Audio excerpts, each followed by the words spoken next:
Do you enjoy book hauls? Well, you have come to the right place. Hi, my name is Bea and welcome to my channel, Mama Needs to Read Romance, and put together a super fun book haul compilation video for you. I have over 3 hours of book haul fun to share with you today. Hundreds of books, literally. You'll see step backs, new and better versions of books that maybe I already had, and some gorgeous, gorgeous covers. So sit back, relax, and enjoy every single book I've gotten this year. I just got a box of historical romance novels from my mother-in-law, and I cannot wait to open them with you. Hi, my name is Bea, and welcome to my channel, Mama Needs to Read Romance, because nobody in one of these books is going to cut their own hair. I hope mullets are back in.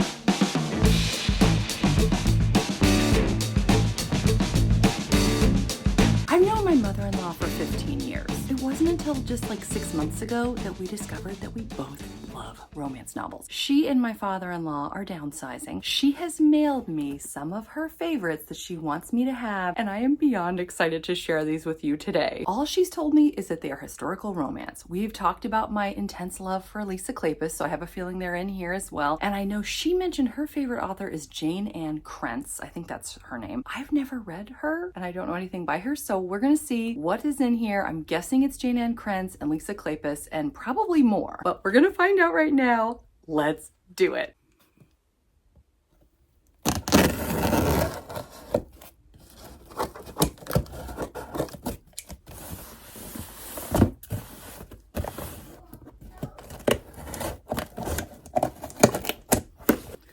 Here we go. Okay, right off the bat, this is exciting. Okay, bless her heart. She sent me Chasing Cassandra. I actually already have this with the step back. Actually, this is a much nicer copy than the one I have, so I probably will keep this, and maybe my original Chasing Cassandra can go to a free little library the next time I do one of those tours. This is, I believe, book 6, right? Yes, book 6. I'm going to probably be needing to reflect on some stuff and do some research, I'm realizing, while we're doing this, because I don't know what's in here. Anyway, this is book 6 of the Ravenels, and yeah, it's a really good one. So I'm excited that now I have a prettier copy.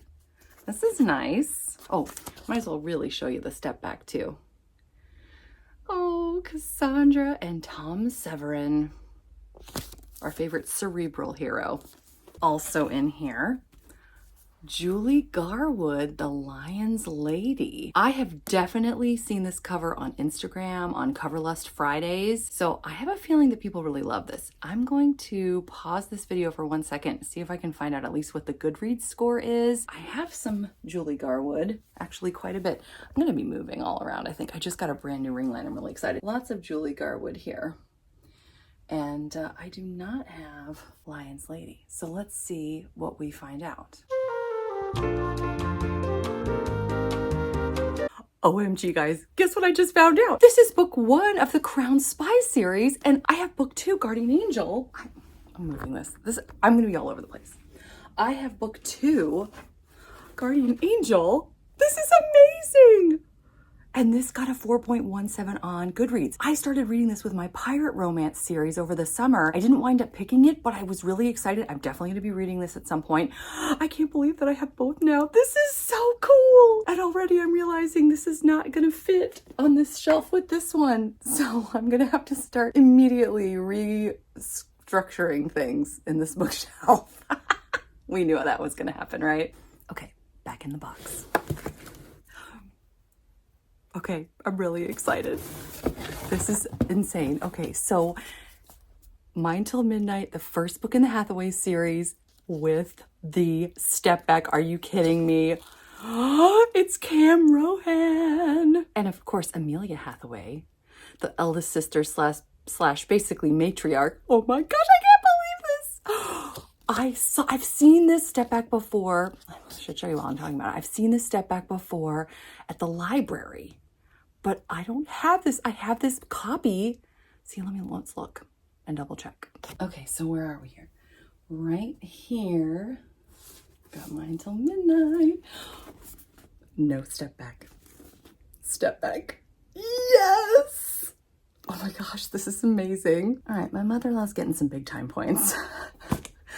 Back down to the floor to check the book box again. So, what else do we have, you may be wondering? Okay, so Jane Ann Krentz, that is her name. This is kind of ripped, but that's probably fine. It's a cool cover. I like the raised lettering and the what do they call that? I need to learn these things and write them down. I will be right back with the Goodreads score. Okay, so here's what I've learned. This got a 3.97 on Goodreads. This is not historical romance. I thought all of these were, so I apologize. But this is set in the business world of the Pacific Northwest, and there's intrigue, there's potentially double crossing, there's love and business. It looks interesting. Back to the box. What do we have here? I'm not letting myself look past one book at a time, just to draw out the fun. Guys, Seduce Me at Sunrise. I'm getting chills right now. This is the second book in the Hathaway series, and it's got a step back. I've never seen this. Are you ready? It's Kev, Maripen, and Win. I'm dying right now. Oh, this is the most gorgeous thing. I don't even know if I want to close this and put it on a shelf. I am so excited. I can't even believe it. All right, let's go back up to the shelf. As you remember maybe from just a second ago, here's my Hathaways. Now, I had this. This was how I had Seduce Me at Sunrise. I got this book at Walmart for like $7. And now I have this. Here's the question though. The other book in here is Tempt Me at Twilight. We need to find out if Tempt Me at Twilight is in the box. What am I gonna do? If it's not, I'm gonna have to keep both of these. Again, happy problem. Back to the box yet again. I'm gonna stop saying that. And what do we have? We have It Happened One Autumn. Do I have this? Yes. Do I have the step back? Yes. But you may remember that my step back has a check mark on it. And this one does not. There is a check mark in my original copy that I have just above that you don't really need. You know what a check mark looks like. You don't need me to show you. But this is beautiful. This is a beautiful, clean copy. So I'm going to be keeping this and loving this. And I'm going to put the one with the check mark in a free little library the next time I do my free little library tour. Now, somebody commented to me in one of my videos recently that they remembered that I don't like this version as much as the audio version because Marcus does some pretty bad things in this book that he does not do in the audio version. So it's kind of scandalous because they did the rewrite. And do I like this version as much? No, but I still love the stories overall, and I do love this book, and I do love this. For me, the best Marcus is the one in the audio, in the rewrite, but still, I'm very excited to have this. Back to the box. What do we have? It's another Jane Ann Krentz. Oh boy, I'm starting to worry that maybe Tempt Me at Twilight is not in this box. And that's okay. Here we have Hidden Talents. Again, love the special book words, fill in the blank. The raised lettering, the gold something. I'm gonna learn these things and I'm gonna figure that out. Anyway, love it. It looks very similar to, now I've got books all over me. It looks very similar to this one, so I'm wondering if they are sort of together somehow. One moment while I find out. Okay, I don't really know what to make of this, quite frankly. This looks like, so it's contemporary. This is not a historical romance. It looks like romantic suspense. There's like a guy, he's blackmailing her, and then he might be coming after her, so she needs help. The name of our main character is Serenity Makepeace. Serenity Makepeace wants to open a Whole Foods shop in Washington. So we're back at the Pacific Northwest. Looks very interesting. Who's read Jane Ann Krentz? Can you shed some light on this for me? It got a 4.03 on Goodreads, so you know, it's good. What am I gonna say? Back in the box.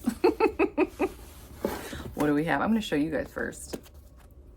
Connie Mason. Oh, I love her step backs. The Dragon Lord. Oh, very cool.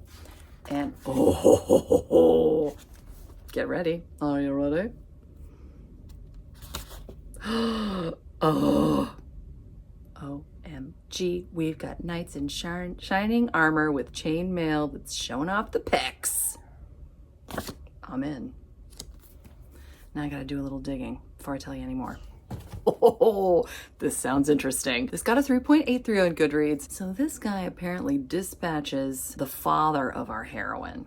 So her name is Rose. She's a Spitfire. She's got an identical twin who is very demure and wants to become a nun. So upon hearing that the patriarch has been murdered, or killed in battle, I guess, by this guy, the mother and the twin sister, they want to go to this convent. This guy says, well, no, I need to marry the demure twin. So Spitfire twin, Rose, pretends to be the demure twin in order to let the demure twin and the mother flee to a convent. And yeah, so he thinks he's married some demure gal to take over, and he's actually married the Spitfire. So I feel like this is going to be good. Very interesting. And I haven't read medieval much. The closest I keep getting is Highlander. So I'm really excited for this. This could be fun. Here we go again. Back in the box. Oh my gosh. Scandal in Spring. Scandal in Spring. Here we go. We got another Ravenels. And I have this one. I love it. Wait a second though. This is Daisy and Matthew Swift. This does not look familiar to me. Hold the phone. I have this, but I don't have the step back, I don't think. Okay, so let's all look at the step back again. We're looking, we're loving it. We're loving Daisy, we're loving Matthew. But now we need to go look and see my original up here. Okay, here we are back to the top. Kind of wish my Lisa Kleypas was more on the floor. I gotta be honest.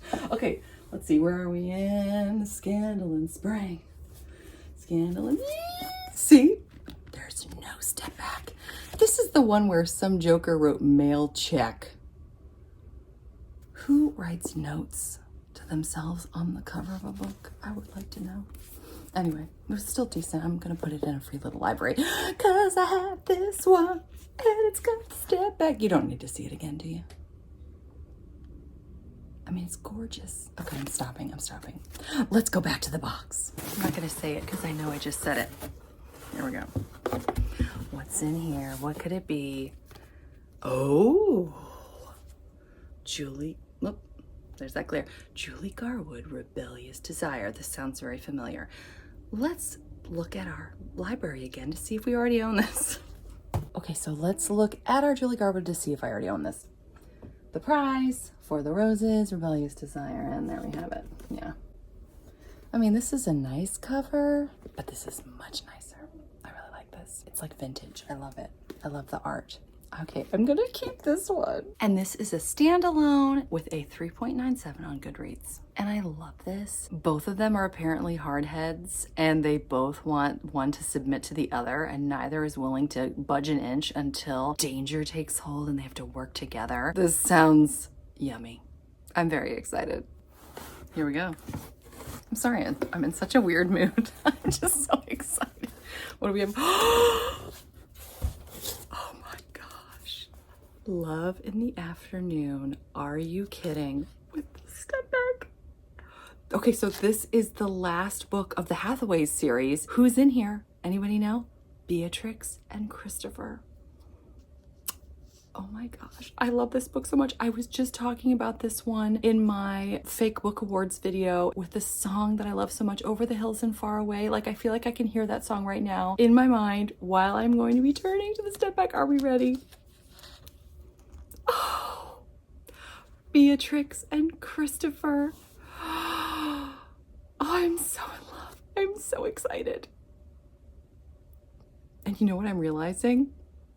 This is now another problem I have. Join me up above, would you? Here we go.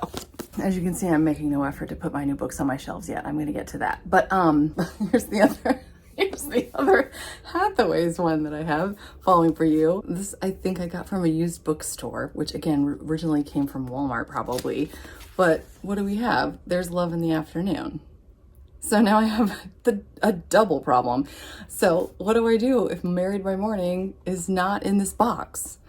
Or Tempt Me at Twilight is not in this box? Happy problem. It's good. It's all good. I'm just excited, but we'll see what happens. All right, are we ready? Back in. This is getting very light. There's not many left. do we have? What do we have? What do we have?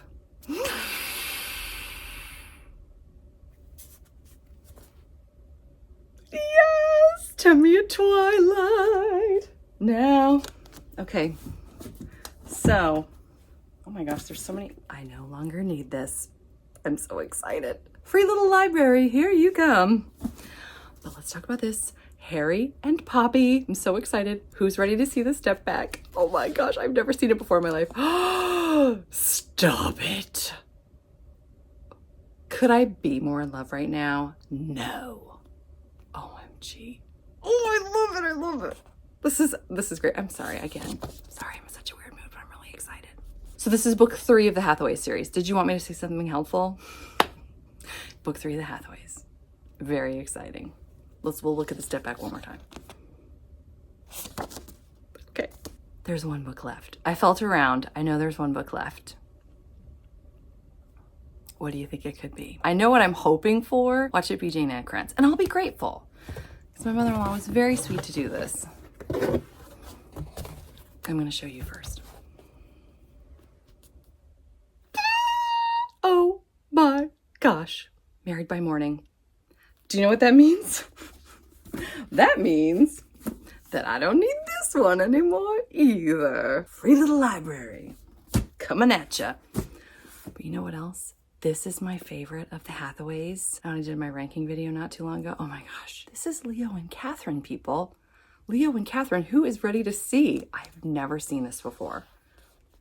Oh my God. Are those her glasses? Those are her glasses. If you've read this, you know how sweet that is. I love that they used that. You never see like a prop that like goes along with. I just love this so much. And I love Leo so much. And I love Catherine so much. And I keep using the word so much. So much. This is amazing. It's gone. It's all gone. And this was incredible. This was so much fun. Now I need to see if my mother-in-law wants to downsize anymore. Isn't that terrible? No matter what, I do want to see what her library looks like. That would be incredible. I wonder what she still has. If this is what she gave away. And there's one more thing actually, now that I think of it, that I want to tell you. Because she gave me a whole box of books, I gave her my favorite because she'd never read it. Meet me up here again. Okay, so Tessa Dare, the Duchess Steel. I got a nicer, beautiful, probably never been read, or maybe it's been read, copy at the used bookstore for 75 cents. So I gave her the older copy I had of this because I really wanted her to read it because it's like my favorite, and she's never read it. She's never even read Tessa Dare. You know, I was like, oh, you can just have it. And now I realize I gave her the copy with the step back. So I'm wondering if she'll trade me, because this is nice. I don't think she even cares about step backs. I mentioned them and she's like, what? What are you talking about? So I'm going to see if I can trade her, because not having the step back of Ash and Emma is hurting me inside. Oh my. Anyway, okay. Well, this was so much fun. Thank you so much for joining me. I cannot wait to add these to my fabulous collection in my lovely new shelves. This is so awesome. So much to be grateful for. So much to be excited about. I hope that you're doing well. I hope that you are enjoying whatever you're reading, whether it came from a box or not. Until next time, thanks so much. Take care. Bye.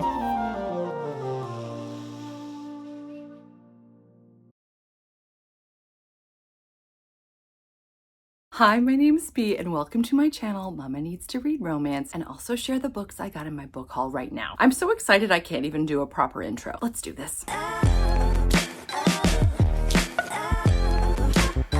Hello. I haven't done a book haul in a while, and I was more than excited to do it. I have so many books, you have no idea. So I've actually broken them up. I'm gonna do a historical romance book haul next month. But right now we're focusing on 3 things. We're focusing on paranormal, contemporary, and fantasy. And for the first time ever, some of my books are new because of Christmas and my birthday. I got gifts from my husband and my mother, and also one of my fabulous viewers, Amena, I hope I said your name right. She actually sent me via email email a gift card for Amazon. And immediately I was like, oh my gosh, I know exactly what I want. In fact, let's talk about that right now. Thanks to Amena. She's lovely. Lovely, lovely. Gift card or no, Amena, I'm telling you. Thank you so much. This is what I got thanks to my online gift card. Do you know what these are? These are brand new, shiny, lovely, gorgeous Abby Jimenez romances. As everyone who knows me knows, I am obsessed with Abby Jimenez, and these are never at any of the used book sales, and I've been wanting to get them so badly. And so when I got a gift card, I was like,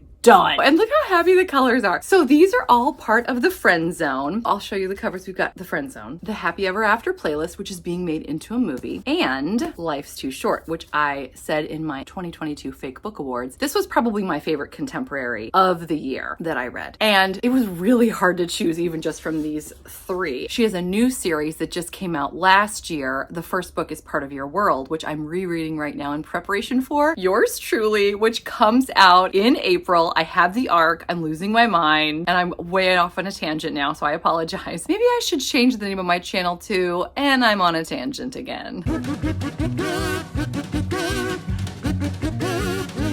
Anyway, so what can you expect from these books? Cinnamon roll heroes, laugh out loud humor, adorable pets, super relatable, very heartfelt. It gets into emotion and gets into real life, sometimes hard things, but it's never too dramatic. I don't really tend to go for super dark or dramatic. So this is the right level of angst for me, which is like, I guess, light angst. I have trouble putting these down once I start them. They've got some spicy love scenes. For me, it's got everything that I could possibly want. So yes, I was beyond excited to get all of three of these for my personal library. Another series I got for Christmas. Talk about gorgeous. And these are on Kindle Unlimited. This is the Parallel series by Elle O'Rourke. This is a time travel, so like a fantasy romance series. These two, Parallel and Intersect. Parallel is the first book, Intersect is the second. They are part of a duet, and it's a woman who is trying to figure out what is happening to her and why she is drawn to a particular man and feels like she remembers him, and he seems to remember her too. And so they're trying to unlock this mystery. It's full of suspense. It's very spicy. You can't just read this and not go to the next one. And if you check out the books on Kindle Unlimited, there is a wedding that is included in the series of 4. I couldn't get a physical copy of that, but I was able to get the second duet that's part of the series. Across Time is book 3 and Across Eternity is book 4. And here we have a woman who is somehow related to the woman in the first 2 books. We're not sure how. And she is in the 1980s, but she travels back in time. She is going to help out someone from the 1930s in France.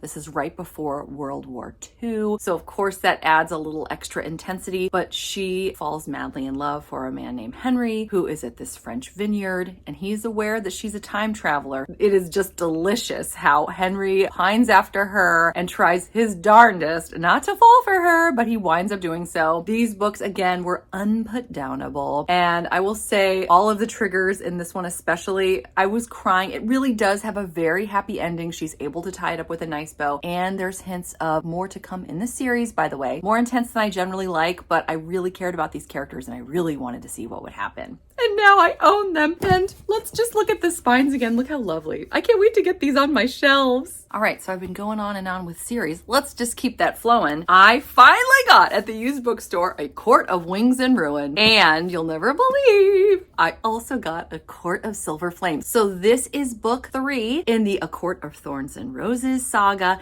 And this is book 5. And another thing that I really appreciate about these books is if you have a physical copy, so each book starts with a map. And what's so interesting is the first book has a very bare bones map, just to give you a general sense of things. But as the story progresses, each book has a more detailed map. Speaking of series and Sarah J. Maas, guess what? I am super, super excited. I was able to get the Assassin's Blade. It's so funny. I didn't know until afterwards that these are the 5, I believe, novellas that precede the first book in the Throne of Glass series. And I was looking on Goodreads to be like, well, I didn't realize that that was the case when I bought this, because I thought, oh, Throne of Glass, I want these books. I haven't read them, but I've heard great things. That's all I know. So I bought this book thinking it was just a book like any of the other Throne of Glass books. And then when I saw that it was preceded by 5 novellas, I thought, well, how in the world am I ever going to find these 5 novellas? And then sure enough, I already had grabbed this book that contains all 5 of the novellas that precede the first book. So I was really excited to grab that. And then I also got, and I didn't get these on the same day, by the way. And I got these all used. So I was really excited. These are the first used books I'm showing you, which is such a first, right? I'm always only used books. So now I've just shown you a bunch of new ones. But now here we come. Throne of Glass. Very excited to have nabbed this for $8. It's like the slimmest Sarah J. Maas book you can find outside of a novella, right? And then I also grabbed book 3 of the Throne of Glass series, Heir of Fire. So that means I need book 2. Well, I guess I need a bunch of these. Really looking forward to jumping into this. I'll show you the spines of these as well. Just gorgeous. This is how book collectors are made, correct?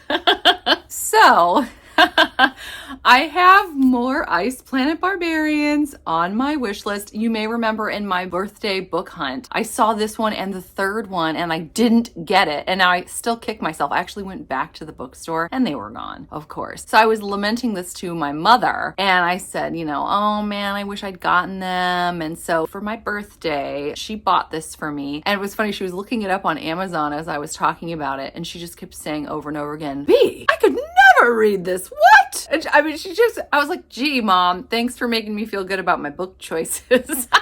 She's not a romance fan. So anyway, I thought this was a hoot and I have to include this. So in the book that she bought for me, she writes, Dear B, I could never read this. Love, Mom.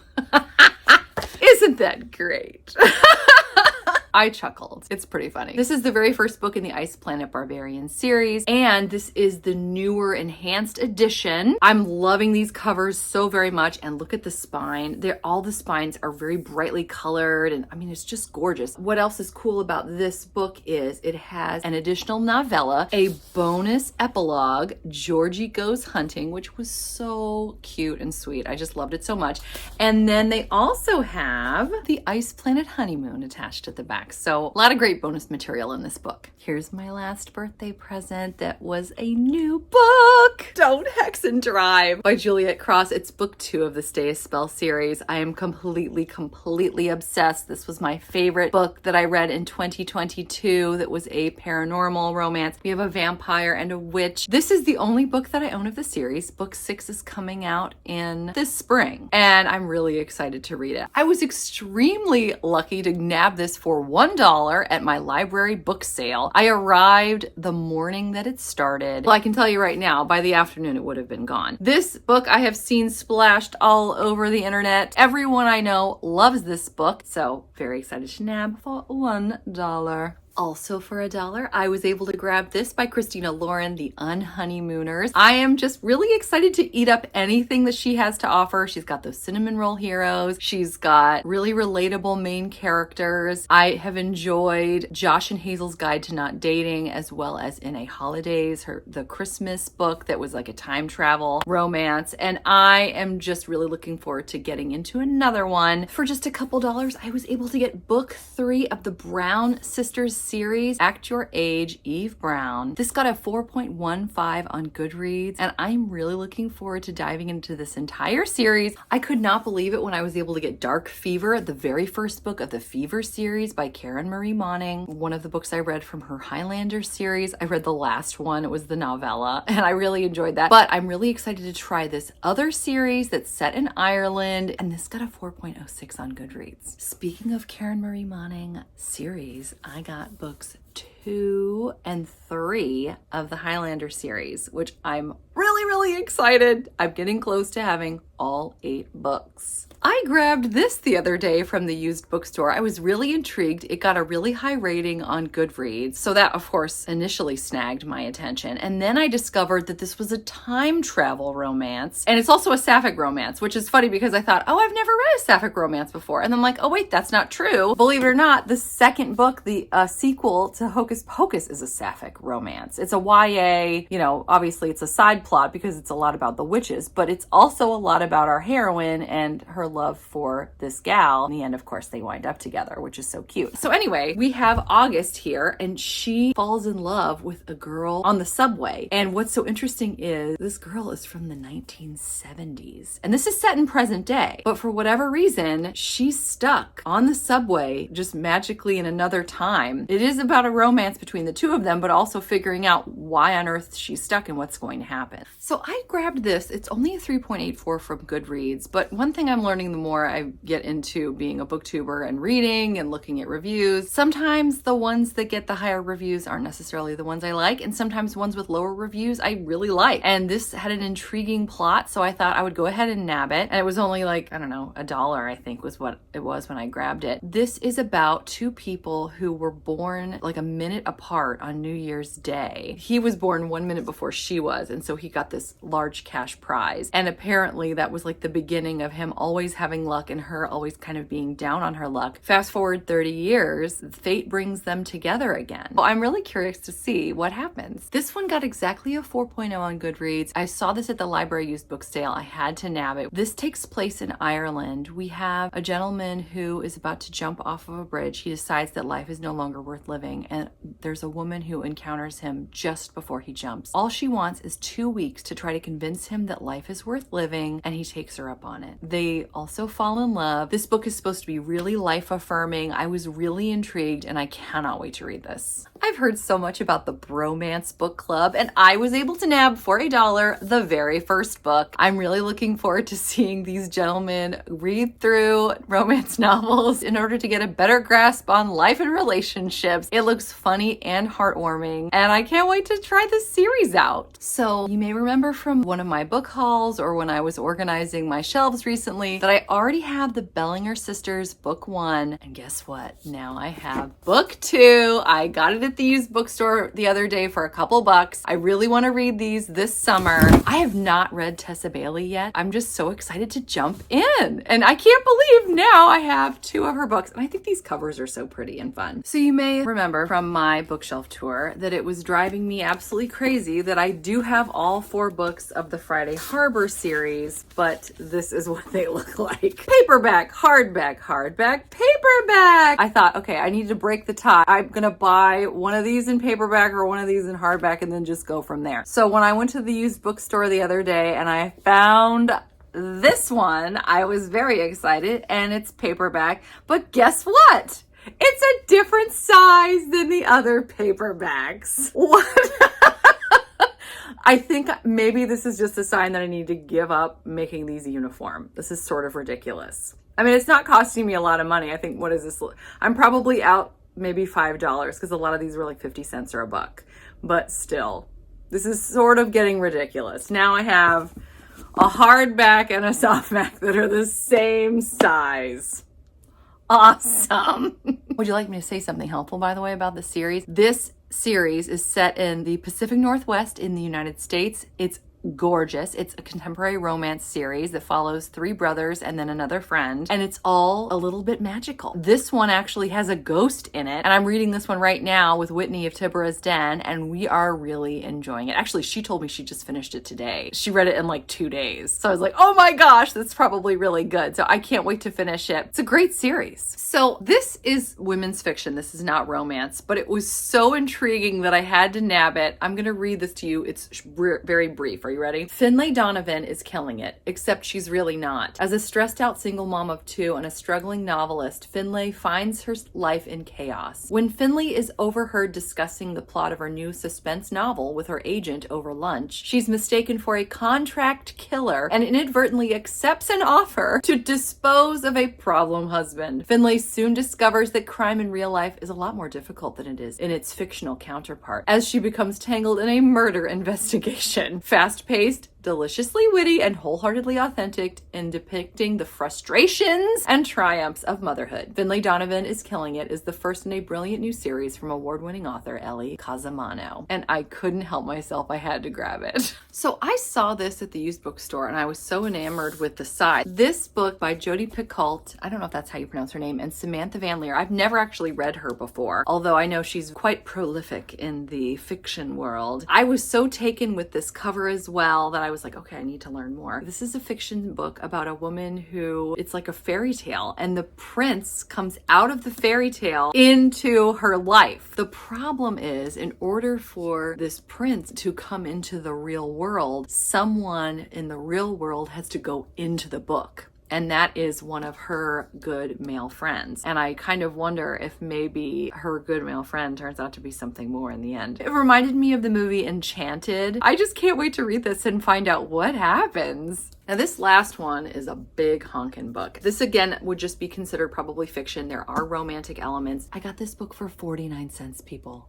49 cents. This book I read many years ago when it was first published. Yeah, in 2007. This book gripped me, and I still think about this book frequently. It's like the movie Sliding Doors. You know that one with Gwyneth Paltrow, where in one world she gets on the subway in time, and then in another she doesn't make it on the subway. And what happens then, you get to see her two parallel lives, how things would have played out. That's exactly what this book is. It's very interesting because there's no clear cut like, oh, this is the man she's meant to be with, because she ends up with two different men in two different lives. There's pros and cons of each way she winds up. I was so enthralled with this book. I told everybody about it for the longest time, and then when I saw it for 49 cents, I was like, I am buying this. So I highly recommend it if this sounded interesting to you. Well, those were my books. Thank you so much for hanging out with me. Let me know if you've read any of these, what your thoughts were. I just can't wait to dive into so many of these books. And as I said, next month, we're gonna go historical. I probably have twice as many historical romances, so get ready. I hope you're doing well. I hope you're enjoying whatever it is that you're reading, whether it's contemporary paranormal fantasy or something else. Until next time, thanks so much. Take care. Bye.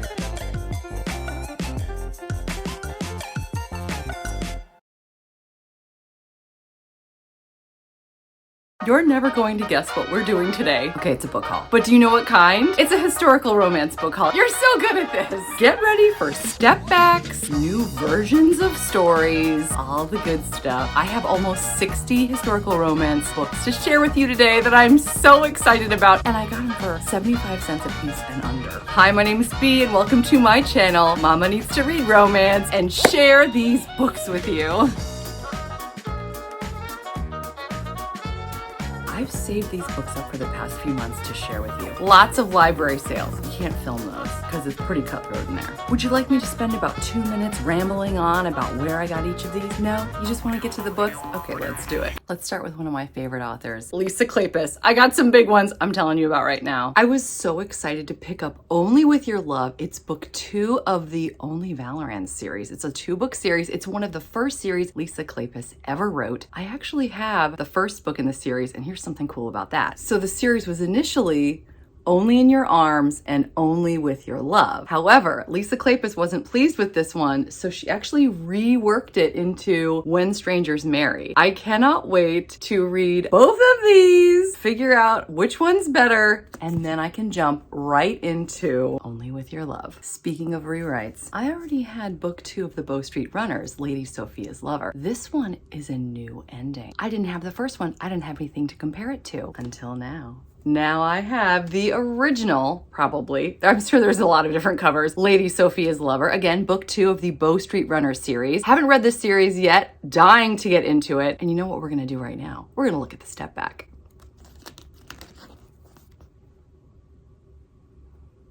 Now that is what I'm talking about, ladies and gentlemen. Beautiful. And I'm so eager to compare the endings of these 2 books. Looking at my Lisa Kleypas up here, we've got the Wallflowers, then we've got the Hathaways, and then we have the Ravenels. I have all of those except for one, and I was so excited to finally get it into my collection. Devil in Spring. This is some people's very favorite of the Ravenel series. I was so excited to get this beautiful, beautiful cover. We have Pandora looking absolutely gorgeous. But guess what? It gets better, folks. Are you ready? Devil in Spring. Now, yes, someone put a sticker here, so I actually made a note of that. So if I find a better one, I'm going to use it, but this one has the step back, which means we get to ogle Gabriel. That's right. Let's do it right now. Is this not the most gorgeous step back? I'm so in love. I love the background. I mean, I just love the everything. I can't believe I finally finished my collection. And this one will be going into a free little library. Now we're going to talk another one of my very favorite authors, Tessa Dare. You don't have to spend much time in historical romance to know that the Duchess deal is an all-time favorite for many, many of us. I already had this one, but guess what? I got books 2 and 3. When is 4 coming out? No one seems to know. That's the bride bet. Looking forward to that. But let's look at books 2 and 3 of the Girl Meets Duke series. Book 2, The Governess Game. Book 3, The Wallflower Wager. I've got them both. And let's look at those stepbacks. Colin Jost is Chase Reynard in The Governess Game. Let's look at the stepback. Oh, I love it so much. Abs, anyone? Abs. Delicious, yes. Alexandra and Chase, I love it so much. Then we can jump to The Wallflower Wager. This is book 3. We have Gabriel Duke and Penny, Lady Penelope Campion. It's minimalist, but it's very nice. Amanda Seyfried is Lady Penelope Campion in The Wallflower Wager. I got Tessa Dare's Stud Club trilogy, as you may remember from my Amazon haul, for a very small amount when they did their big sale recently. And I then purchased the physical copy of book 1, One Dance with the Duke. Now I have books 2 and 3. There are no stepbacks, but I was, as I love to say, beyond excited to finish up my series of the Stud Club. I can listen to it on Audible. I can physically read it. I cannot wait to get into this series. Let's talk about Tessa Dare's Spindle Cove series. I already have book 5 in the series. Do you want to start a scandal? Well, let's look at the step back because why not? Love it. You may have seen this before. But now I have book 4 in the series, Any Duchess Will Do. I listened to this on Audible. This was another one I got on sale. I'm just so excited. We have Griffin and Pauline. I fell in love with them so much. I adore this woman. She always puts her special needs sister in front of herself, and her heart is just bigger than just about any heroine. I think I named her my favorite historical heroine of 2022. I just loved it. And I couldn't believe that I found a physical copy of this book. So I'm so excited to add it to my collection, and hopefully I will get more Spindle Cove soon. Let's keep going with incredible stepbacks and some of my favorites, Amanda Quick. By the way, I have to brag for a moment. The ones that have the blue sticker, I know this library off the top of my head, they charge 25 cents for their mass market paperbacks. So I got the first 3 I'm going to tell you about for 25 cents a piece. This is why I have trouble at bookstores that charge full price. We have Ravished. So this is so good, I have to tell a story along with this picture. Harriet Pomeroy has thieves stealing loot out of her precious caves. You know how when you have precious caves and thieves are always trying to steal loot out of them? I know, right? It's annoying. So she summons Gideon Westbrook to help her, but he's bad. And apparently Fabio, she can't find it in herself to fear him. And apparently he's going to help her out, but he's going to be kind of a rogue and she's going to sort of fall for him and it's going to be amazing. So looking forward to this. Okay, I just read the back of this one. We need to talk about this. Rendezvous by Amanda Quick. Let's look at the step back. Again, a story needs to be told along with this. So I'm going to tell you a little bit about the back cover. We have a gentleman who needs to marry, and we have a probably spinster, I'm guessing, based on the timeline of this book. What is she? Probably like 24. She's a spinster. And she does not want to marry him. So she's going to prove to him how horrible she is. I have to read this part. That was why the spirited beauty had planned a midnight encounter to warn the Earl off, to convince him that she would make him a very poor wife indeed. Okay, but do we need to go on? Yes, we do. But when she crawled in through his darkened study window, Augusta, that's Augusta, only succeeded in strengthening Harry's resolve to kiss the laughter from those honeyed lips and teach this maddening miss to behave. Oh my! How could he possibly know that it was he who was in for a lesson? As his brazen fiancé set out to win his heart, and an old and clever enemy stepped in to threaten their love, their honor, and their very lives, ? I'm sorry.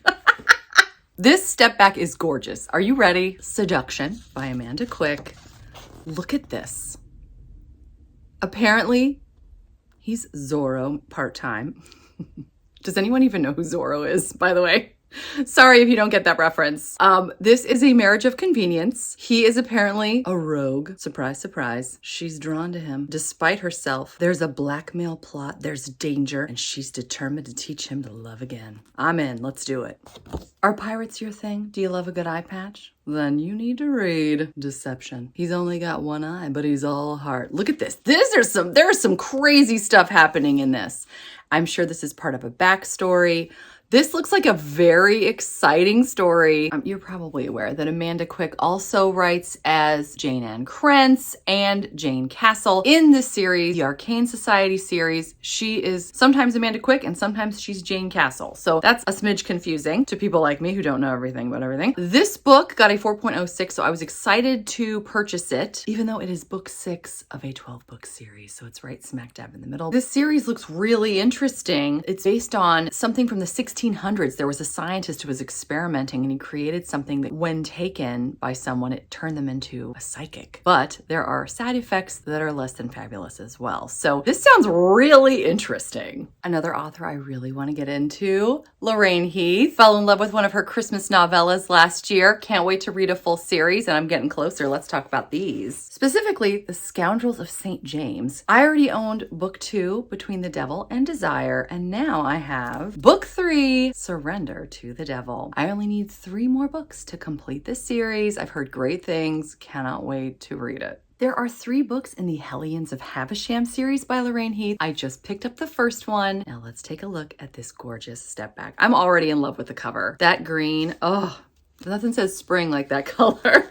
Isn't this gorgeous? Oh, I just love that dress. The Hellions of Havisham is, by the way, a spin-off series of The Gentlemen of St. James. Interesting. Many of you probably know that Lorraine Heath is known for her books set in England, but also she's known for her Texas love stories as well. Just grabbed book 3 of the 3-book series, The Texas Trilogy. And I haven't read much in the way of historical Western romance, so I feel like this is the perfect author to really dig in and enjoy. There are 6 books in Lorraine Heath's Sins for All Seasons series. Wow, try saying that 3 times fast. But it drove me a little crazy that I had the last 4 books in the series, but guess what? Over the past few months, I have amassed the first 2. That's right. Now I have all 6 of the Sins for All Season books. I might jump into this series next. Book 1, Beyond Scandal and Desire. Sadly damaged by a sticker. Book 2, When a Duke Loves a Woman. I've only read a few of Sarah MacLean's books, but I've really enjoyed her strong heroines, and I was able to grab 2 more books in 2 different series, both with stepbacks. Let's look at them. No Good Duke Goes Unpunished. This is book 3 of the Rules of Scoundrels series. Let's take a look at this cover. Isn't this not perfect for March? I bet you anything somebody on Instagram showed this as one of their St. Patrick's Day celebration books. But let's look at this step back.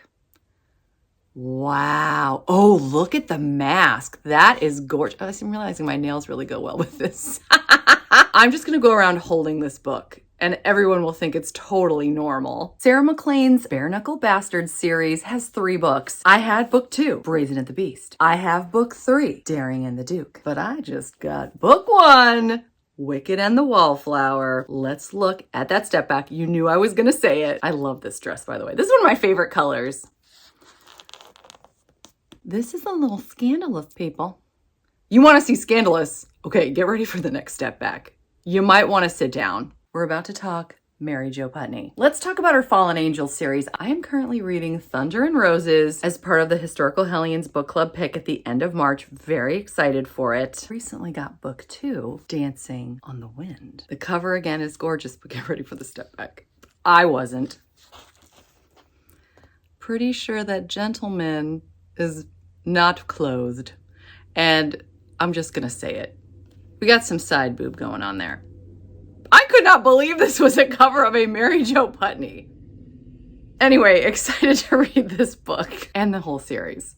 I already had book 3, Petals in the Storm, and I was very excited to grab book 5, Shattered Rainbows. These covers are so gorgeous. Let's look at the step back. This is insanely beautiful. You could frame this. Look at the water over her foot. I mean, this is gorgeous. I want to read this right now. I also have the 7th book in the series, the final book, One Perfect Rose, and they did the thing that drives me up a wall, which is they pretend that there is a step back. I can't tell you how many times I've been taken by that ruse. I'll be like, oh, step back. Oh, no step back.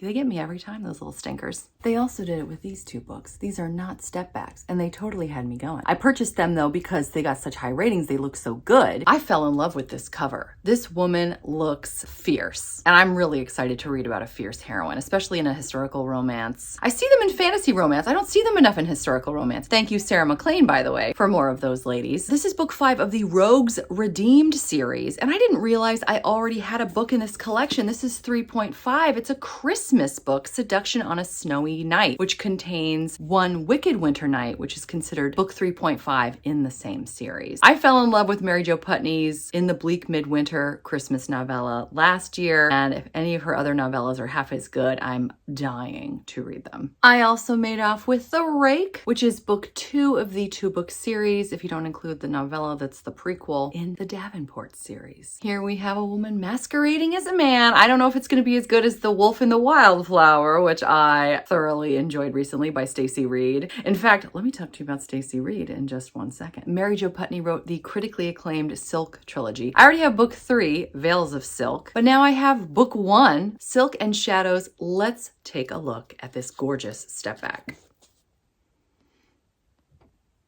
Again, this drives me crazy. If I peel this off. Oh, it mostly worked. It mostly worked. We're gonna say it worked.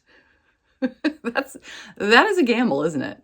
Peeling off a sticker, you never know what's coming with it. I fell so hard for author Stacey Reed when I read The Wolf and the Wildflower. I had no idea what I was getting in for, and everyone has told me she is incredible. I was so excited to finally nab a physical copy. She's hard to find, honestly. I guess nobody wants to get rid of her books. Here we have The Wicked Marquess. This is book 2 in the Sinful Wallflower series. There are 3 books so far. The last one was published in 2021, so I wouldn't count it out for more in the series. We'll see. But until then, I have at least 1 book to keep me company. So excited to read more of her. This summer, I am planning to do a very deep dive into the world of Bridgerton. I already have plans to read Queen Charlotte when it comes out in May, the Rokesby series, which is the prequel series, and then, of course, Bridgerton itself, as I finally watch the series. I'm pretty much going in blind. I have book 8, but when I saw this book 8, I had to go for it. It has a step back. Let's take a look at Bridgerton's final novel and the step back. Isn't this beautiful? It's giving me 80s vibes for sure. I'm guessing that's when the art was done. The first printing was 2006. I'm gonna stop making wild guesses. I also already had book 6, but that doesn't mean I can't upgrade to the book that has the step back. Let's take a look. You ready?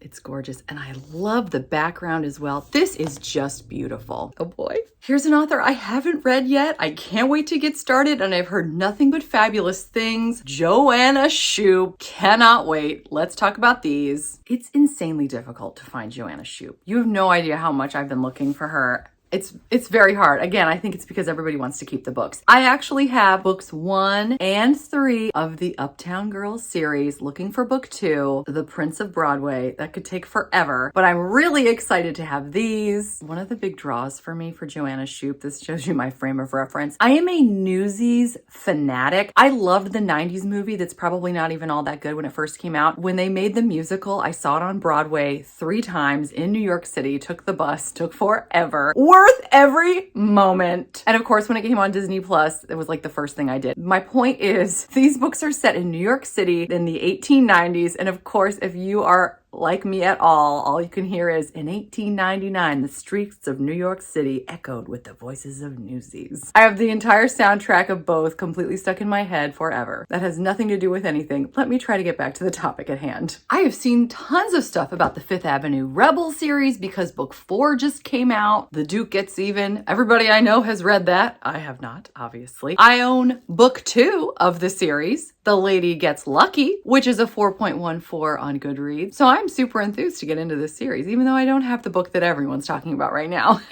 This is book 1, The Courtesan Duchess in the Wicked Deceptions series. There's 3 books in the series, and apparently it's where each of the gals tries to find out if a bold-faced lie can lead to everlasting love. I have a feeling that it can. Let's talk Mary Balog. I believe that's how you pronounce her name. I haven't read her yet. I've heard great things. I really wanted to try her out. I don't remember where I got this. It may have been a free little library just randomly one day, but I couldn't resist. It's book 3, that's right, the 3rd of the Horseman trilogy, so I bought the last one, or I grabbed the last one. It got a 3.95 on Goodreads, so you know it's good. And I asked some of my viewers if I were to start Mary Balog, where would they recommend? I also looked on Goodreads for like the highest rated because I was at a library sale the other day and I think someone had like the entire series of Mary Balog. I almost bought it, but then I thought, I've never even read her before. I can't buy her entire series, and plus, where am I even going to put it? So I bought, based on recommendations and Goodreads scores, Slightly Dangerous. I think this is the most highly rated Mary Balog of all. It's got a 4.21 on Goodreads, and I thought, well, this is a great place to start, despite the fact that it is book 6 in the Bedouin Saga. I have heard great things about Sabrina Jeffries, so I have grabbed her at every possible opportunity. The one on top has a step back, so we're gonna start there. This is part of the School for Heiresses series, and it's called Don't Bargain with the Devil.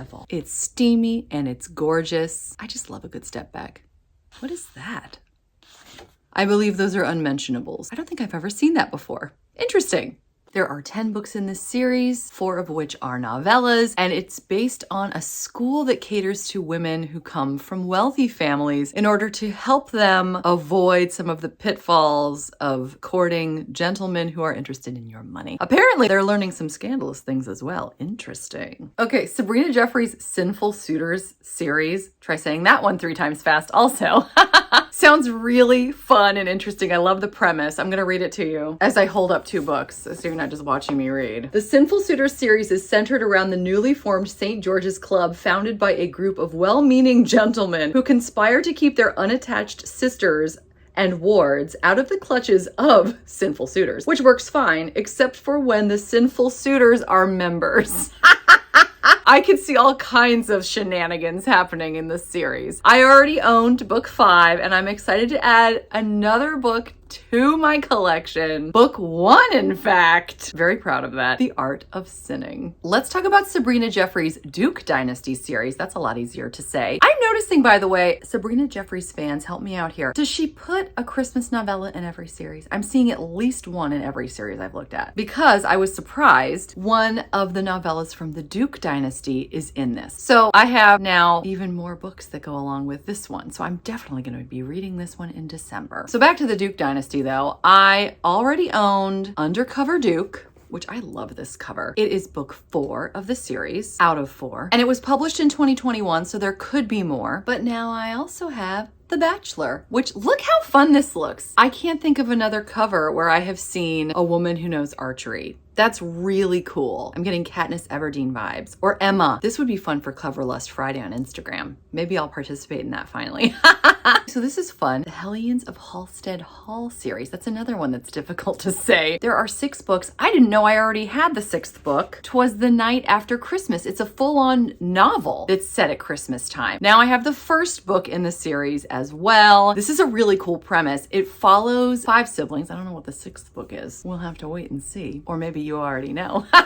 But they've had a difficult upbringing, lots of skeletons in the closet apparently, and now they're all in trouble because they will lose their inheritance if they don't all marry by the end of the year. So I'm guessing all of these are taking place concurrently, which sounds really fun. I really enjoyed that with Paula Quinn's Highlander series where you're thinking, oh, I know what's happening right now somewhere else. And if that's what's going on in this series, I'm really excited about it. Now let's talk about some books by authors. I got one of each 4. Haven't read them them yet. I'm excited to get into them. I am a fan of Highlander romance. I haven't read it in a while. Some of my favorite online friends have recommended Vanessa Kelly to me. I am really excited to jump in. I've gotten several of her books. This is book 3 of 3 in the Improper Princesses series, and it looks really cute. If you enjoy Highlander, I highly recommend her. Not that I've read her yet, but I've heard fabulous things. This book got a 4.08 on Goodreads, and most of the books that I've seen of hers are in the 4s. So if you like Goodreads ratings, that might be helpful to know. So many people have told me Susan Wiggs is spectacular. I found this the other day and couldn't pass it up. It's book 3 of the Calhoun Chronicles series. This is set in Washington, D.C. It's not all that far from where I have lived a number of times. Of course, this is set in the 1870s, so it'll be interesting to see how this differs from my experiences in Washington, D.C. I bet the traffic is a lot better. Kerrigan Byrne. I have heard nothing but fabulous things about her. I've heard she's a little dark though, so I'm a little nervous because I don't tend to go dark, but I want to try it. The Highwayman is supposed to be incredible. I have not nabbed that yet. I have a feeling it's going to be a long time before I'm able to find that. But in that same series, Victorian Rebels, I was able to nab The Duke with the Dragon Tattoo. I love all these titles. This is book 6 of the 8-book series. The last one was published in 2022, so there may be more in the series. We don't know. Or maybe we do. Do you? I don't. Somebody I have not mentioned in a while, Cressley Cole. I read one of her pirate books last summer. I really enjoyed it. I liked her writing very much. I have a few of her paranormal romance, but I hadn't picked up any more historical. She's actually kind of hard to find, which maybe means that she's quite good. This is book 2 of 3 in the McCarrick Brothers series, and this got a 4.07 on Goodreads, so I have high expectations. And he's a Highlander. I think I need to do some Highlander romance again. Ooh, maybe a try a chapter challenge. Oh yes, okay. All right, that's gonna be happening at some point soon. Okay, this is a Hannah Howell. I still haven't read her yet. I've really wanted to. Her Highlander romances are so highly rated, it's not even funny. We have Unconquered. This is a standalone. I can tell by the stickers on this, I probably purchased this for 25 cents, so I couldn't pass it up. But if you've read Hannah Howell, tell me, what do you think of her? Because I want to give her a whirl. I ran across this randomly the other day at a library sale. Amelie Howard, The Duke in Question. I have never even heard of this author before. Aren't you glad there's a reason I saved these for the end of my video, because I'm like, I don't know what's going on. Where are we? But anyway, this is book 3 of the Daring Dukes series. It has a 4.05 on Goodreads, which again, you know it's good if it's got at least a 4.0. This gal is on an ocean liner headed to America. She's got secret letters. I was looking at this going, oh my gosh, I'm loving everything about this. I was a Titanic fanatic as well. Newsies in Titanic. You've just wrapped up my teenage years. And boy bands. I know, I'm really cool. Anyway, it's true confession time apparently. And so he is an agent of the crown, and apparently somebody stole these secret letters, so he's after her.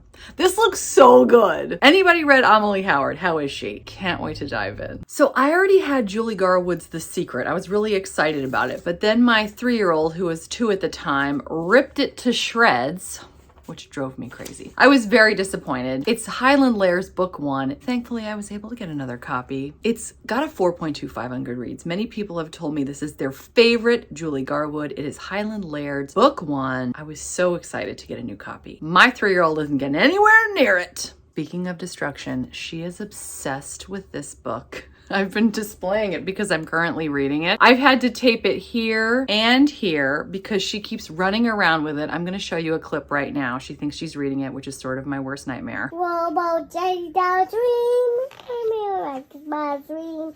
What about Jada Dream? It's so fun. Wow. But she calls this her chicken book. And there's a peacock on the cover. Now let's talk about one of my longtime favorite authors, Eloisa James. Although I am learning I just finished her fairy tale series, and I'm learning very much, like a lot of people say, it's either hit or miss. But there are some beautiful hits, but some big time misses as well. Let's talk about some books I just got from her that I'm super excited about. Let's start with one of the most recent publications. This is Eloisa James's latest, The Reluctant Countess. It's part of the Would-Be Wallflower series, book 2. This actually wound up also being the first ARC I ever received through NetGalley. You may remember that. But before I knew they were going to send me an ARC, Amina, one of my lovely, lovely viewers. I just love her so much. And I said your name right this time, didn't I? I think I did. I hope I did. I practiced.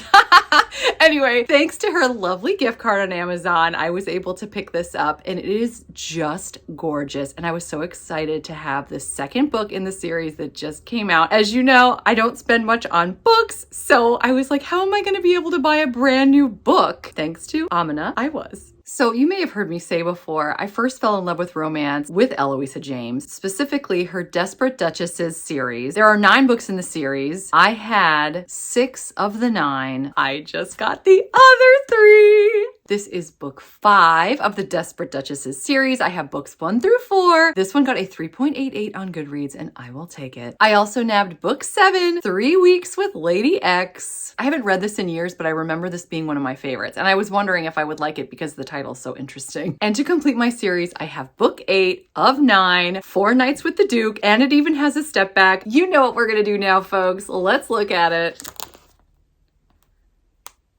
Is this not so beautiful?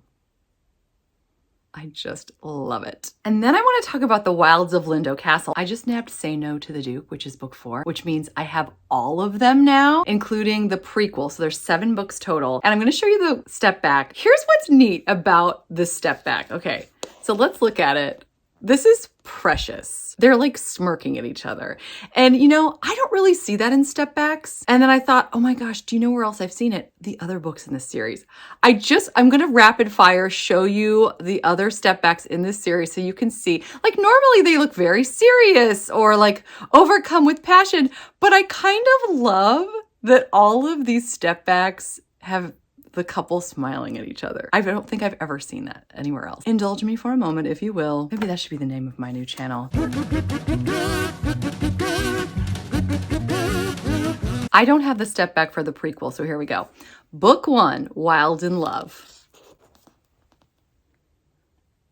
They're just so playful and fun. I love it. Book 2, Too Wild to Wed.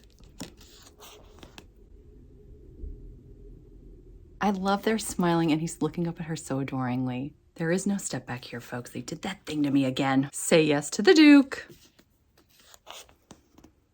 Okay, he's not really smiling, but she's smiling. And Wild Child doesn't have one either. But you see my point, right? And now I need to get those other step backs really badly. I'm gonna close out with an author that I'm not sure is right for me. So this may end up in an unhaul at some point. So I had to share that and be honest. Lindsay Sands. I read one of her books so far. It was an ARC. It just came out recently and it wasn't my favorite. I have a feeling that it's sort of representative of her general work. So, you know, nothing against her, but if we don't vibe, we don't vibe. So here are 3 books that I grabbed because I thought the step backs were neat. I own some of these. An English Bride in Scotland. This is book 1 of the 11 books in the Highland Bride series. I already own this, but I wanted to get the step back. This is beautiful. I love the castle.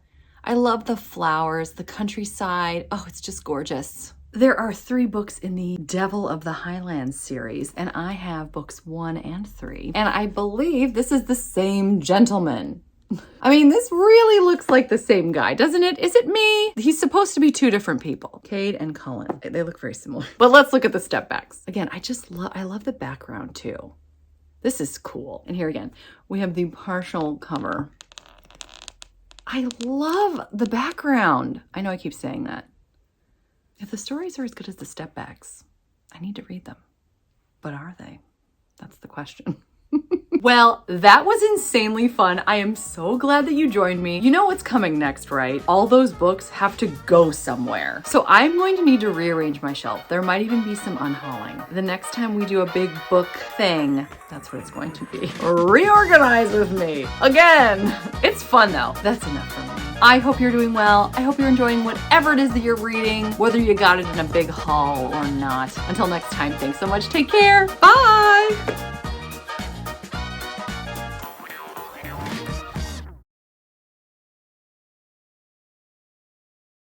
Hey, you got the stuff? Yeah, I got it. All this 25 cents to $8. Take it or leave it. I'll take it. And then I'm gonna do a book haul because my name's Bee and hey, welcome to my channel.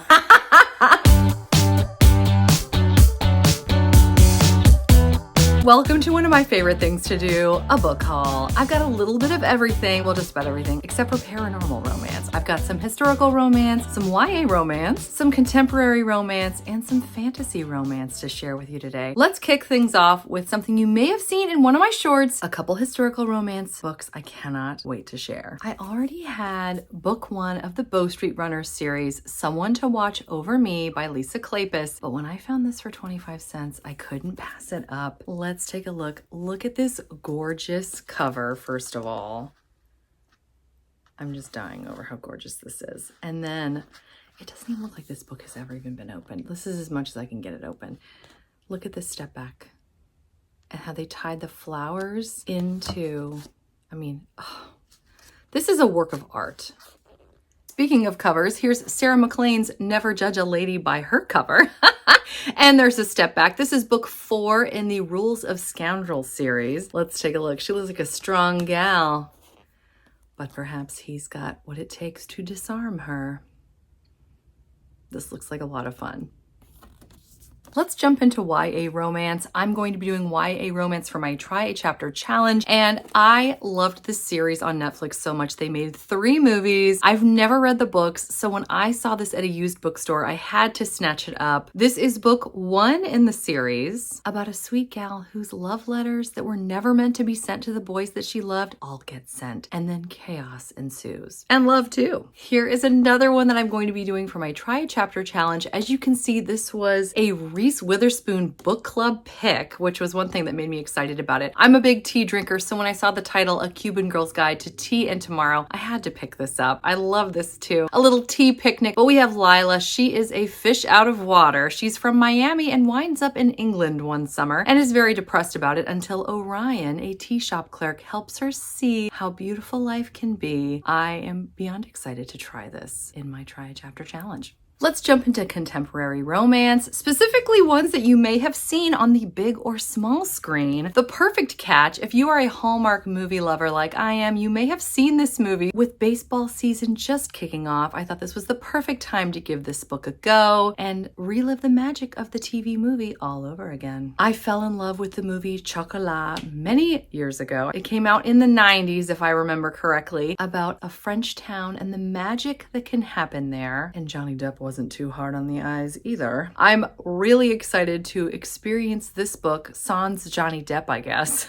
but it still should be an excellent escape to a little French town from another quieter time. I have heard so much about One Day. I remember when Anne Hathaway was in this movie. I haven't seen it yet. I have not read the book, but when I was able to snag this for $1, I thought, why not? I want to learn more, and unless it's too sad, I'm gonna give this a whirl. One of my favorite books of this year so far is Love and Other Words by Christina Lauren. Now, I already owned this, but it made me excited to try a book that I've heard compared to Love and Other Words quite a bit, Every Summer After by Carly Fortune. I haven't read this yet. I'm looking forward to reading it this summer, as well as the book that comes after it in the series, which will be released on May 2nd, Meet Me at the Lake. I read The Deal back in January. It was book 1 of the Off-Campus series, a hockey romance with college kids. I didn't think I was going to love it. My viewers said I would. They were totally right. It was one of my favorite reads of this past winter. When I saw The Legacy by Elle Kennedy, I had to snatch this up for a couple bucks at a used bookstore. This is a collection of 4 novellas that follow the 4 main couples from the 4 big novels in the Off-Campus series. So I'm really excited to get into this, but of course, I've got to read the other 3 big novels first. One author I've been dying to try because I hear about her all the time is Lucy Score. Just grabbed this at a library book sale for $2. Can't beat it. This is about a YouTube star named Maggie whose specialty is flipping houses and then moving on. However, Silas is going to put a wrench in her plans. This looks so fun. I saw this at a library sale. I had to grab it. It looked so good. This is about a gal whose mother's dying wish is for her to get to know her own father. So she travels to Italy and finds much more than love and gelato. She uncovers secrets while traveling around the Tuscan countryside. It sounds like a perfect vacation in a book, and I am really looking forward to hopefully tackling this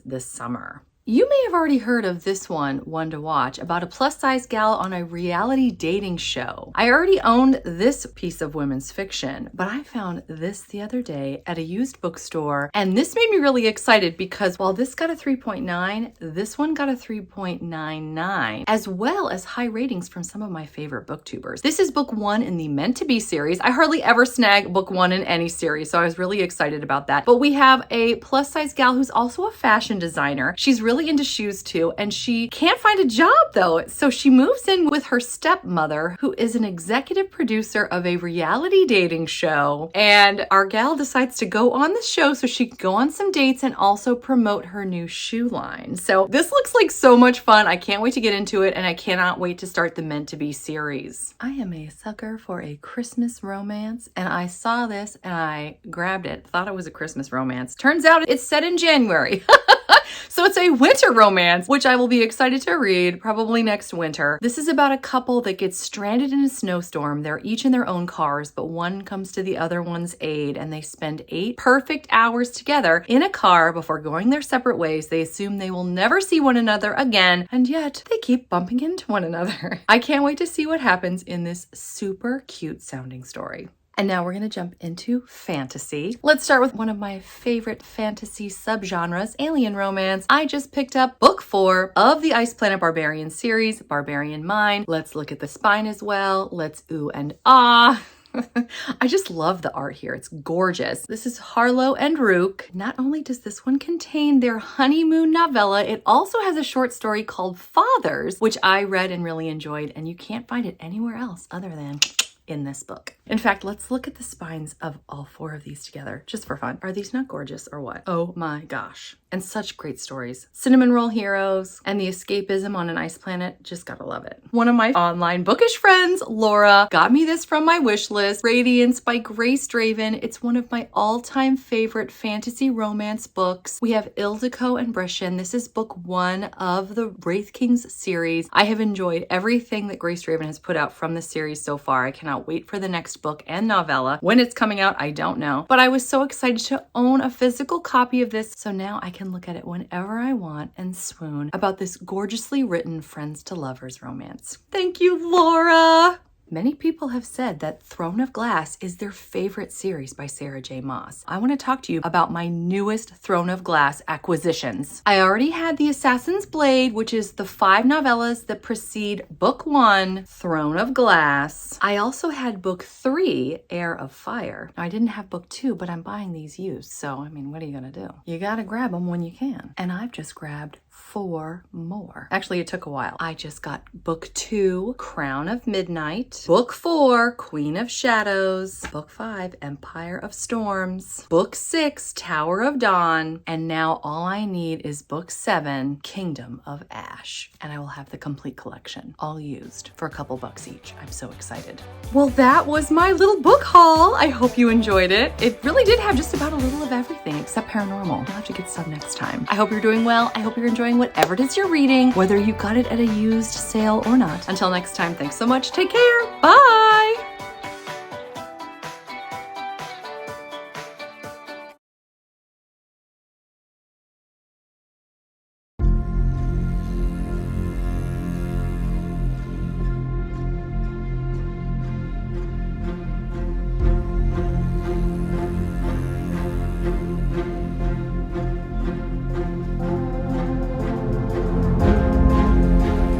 Get ready for my biggest historical romance book haul ever. It's more than 85 books, most of which I got for 25 to 75 cents. Hi, I'm Bea. Welcome to my channel, Mama Needs to Read Romance, and also looks super awkward filming an intro. This is just a weird position.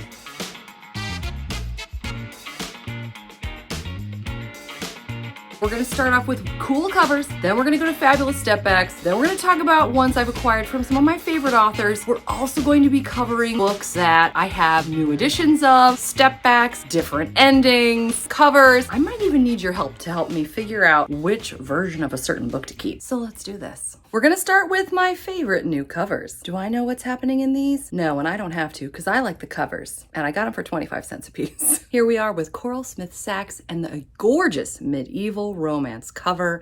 silver, and sapphire. I love the clothes. He's terribly handsome, and the action in the back really makes this fantastic. I've been wanting to read a Mary Balog, but I didn't know what I really needed was a gold Mary Balog. That's right, a summer to remember. I'm gonna have this out all summer to decorate my shelves, but when I saw this, I thought, oh my heavens, it's the gold standard in historical romance. If you think you just saw a shiny cover, you haven't seen anything yet. Take a look at this one. Colleen Faulkner's Angel in My Arms. Yes, this book is crazy. It reminds me of old notebooks that I used to buy when I was in middle school. Anybody with me? It says Lisa Frank. I can't tell if this is gorgeous or painful to look at. My favorite season is fall, and I actually found this one. I'll show you a picture too. They had this cover and then a regular cover, both for 75 cents at my favorite used bookstore. I had to get this. This is going to adorn my shelves in the fall or autumn. But Elizabeth Lowell, I've heard is a fabulous author, so I was excited to nab this, and I love the embossed pictures. I love the raised leaves, autumn leaves, hello. It's just gorgeous. Speaking of fall, Christina Sky, haven't read her yet, but when I saw this cover, I just had to have it. You'll be seeing this on my shelves this fall as well. Absolutely gorgeous. Bride of the Mist. I lied to you earlier. Great way to start out a book haul with lies. Anyway, I have more covers that I want to tell you about real quick before we move into stepbacks. I have never read a Viking romance, but this looks really promising. It's so high def, if you will. The detail is staggering, even in the top of this ship, but I thought this was gorgeous. It reminds me of Titanic. He's the king of the world in reverse and also tied up. And can she help him? We'll find out. The rest of these are Johanna Lindsey. Thanks to my gal Autumn over at Nose in a Book. She gave me a ton of fabulous Johanna Lindsey, so you may have even seen this in one of her hauls or her unhauls. But here are some covers that I found absolutely gorgeous. This is the Hadrad Viking Family, Book 2, Hearts of Flame. We have Fabio on the cover. We've got a Viking ship. We have a castle in the background. This is gorgeous. Another book 2 in the series, this is the Mallory Anderson Family, Tender Rebel by Johanna Lindsey. We have a gorgeous garden in the background, more hair than you can shake a stick at, and just a general gorgeous clinch cover. Her Southern series, books 1 and 2, Glorious Angel book 1, Heart of Thunder book 2, not to be confused with Hearts of Flame. We've got some gorgeous flowers. It looks like they're in the most decadent bedroom in the world. And then in book 2, not only are we Southern, it appears that we might be in the West as well. This is telling me desert. This is not telling me Southern, but maybe it's in the Southern desert. Fabio's back again in Warrior's Woman. It's the Lysander Family series, Book 1. Everything about this screams 80s to me, and if you look very closely, you will see that the artist Elaine did this in 89, which absolutely tracks with this hair and the colors. I expect to see a winged horse in the background. There isn't one, but you know what? It's still a nice cover. Hadrad Family number 1, Fires of Winter. I have seen this cover so many times. It's just exquisite, and I'm so excited to own it. There is a little bit gone due to a sticker, unfortunately. So if I see this again, I'm gonna nab it because this cover is just gorgeous. I've heard really good things, so I'm excited. Here's another one to give you summer vibes, Brave the Wild Wind. It is book 1 in the Wyoming series. So again, we're out west in the United States and apparently in water, which is not usually what I think when I think Wyoming, but okay. It's gorgeous though. Look at the way the wet cloth is draped. I love the drama of the water, just gorgeous. All right, let's do it. We can't wait another moment. Let's start talking about stepbacks, and we'll also keep that Johanna Lindsey train going with these babies. Here is You Belong to Me from the Cardenia's Royal Family. It's number 2 in the series. Let's take a look. Oh, there's that white horse I was looking for. And of course, we have Fabio. You can see the fine print here. The artist Elaine did this one again in 1984. Guess what? There's more Lysander Family. I was saving this one because I have the step back. Keeper of the Heart. This is book 2. Let's take a look at that step back. Knock, knock. Who's there? It's Fabio. This one again, done by the artist Elaine, this time in 1991. I feel like I can hear the hair metal band playing when I open this book. Here's a standalone that you might need to sit down for until forever. Get ready, folks. So what jumps out at me, of course, is the fall leaves. And also the fact that no one's wearing clothes. And I gotta tell you, this guy's got a big sword. I mean, look at that thing. Johanna Lindsey also did the Charing Cross series. This is book 2, Love Me Forever. I love the lettering on the front. Beautiful. And of course, there's a rose that also stands out. The die cutting, we gotta love it. This, personally, doesn't do a whole lot for me. He looks like he just left the gym and he might be thinking about going back. My last Johanna Lindsey step back is Surrender My Love. I love the fact that it's cut out. We have a gorgeous tapestry here. And then you'll never guess who that is. It's Fabio. I know. I'm just as shocked as you are. This, by the way, is the Hadrad Family Book 3. And this one was done by Elaine in 1993. So let's talk Heather Graham. I haven't read her yet. She seems to specialize in tales in the United States, in the South, in the 1800s. So a big time of upheaval in our country, and North versus South. A lot of this is enemies to lovers, and she really means it. But let's take a look at these gorgeous step backs. This is One War Blue. It's book 1 of the Cameron Saga, the Civil War trilogy. Check that out. America.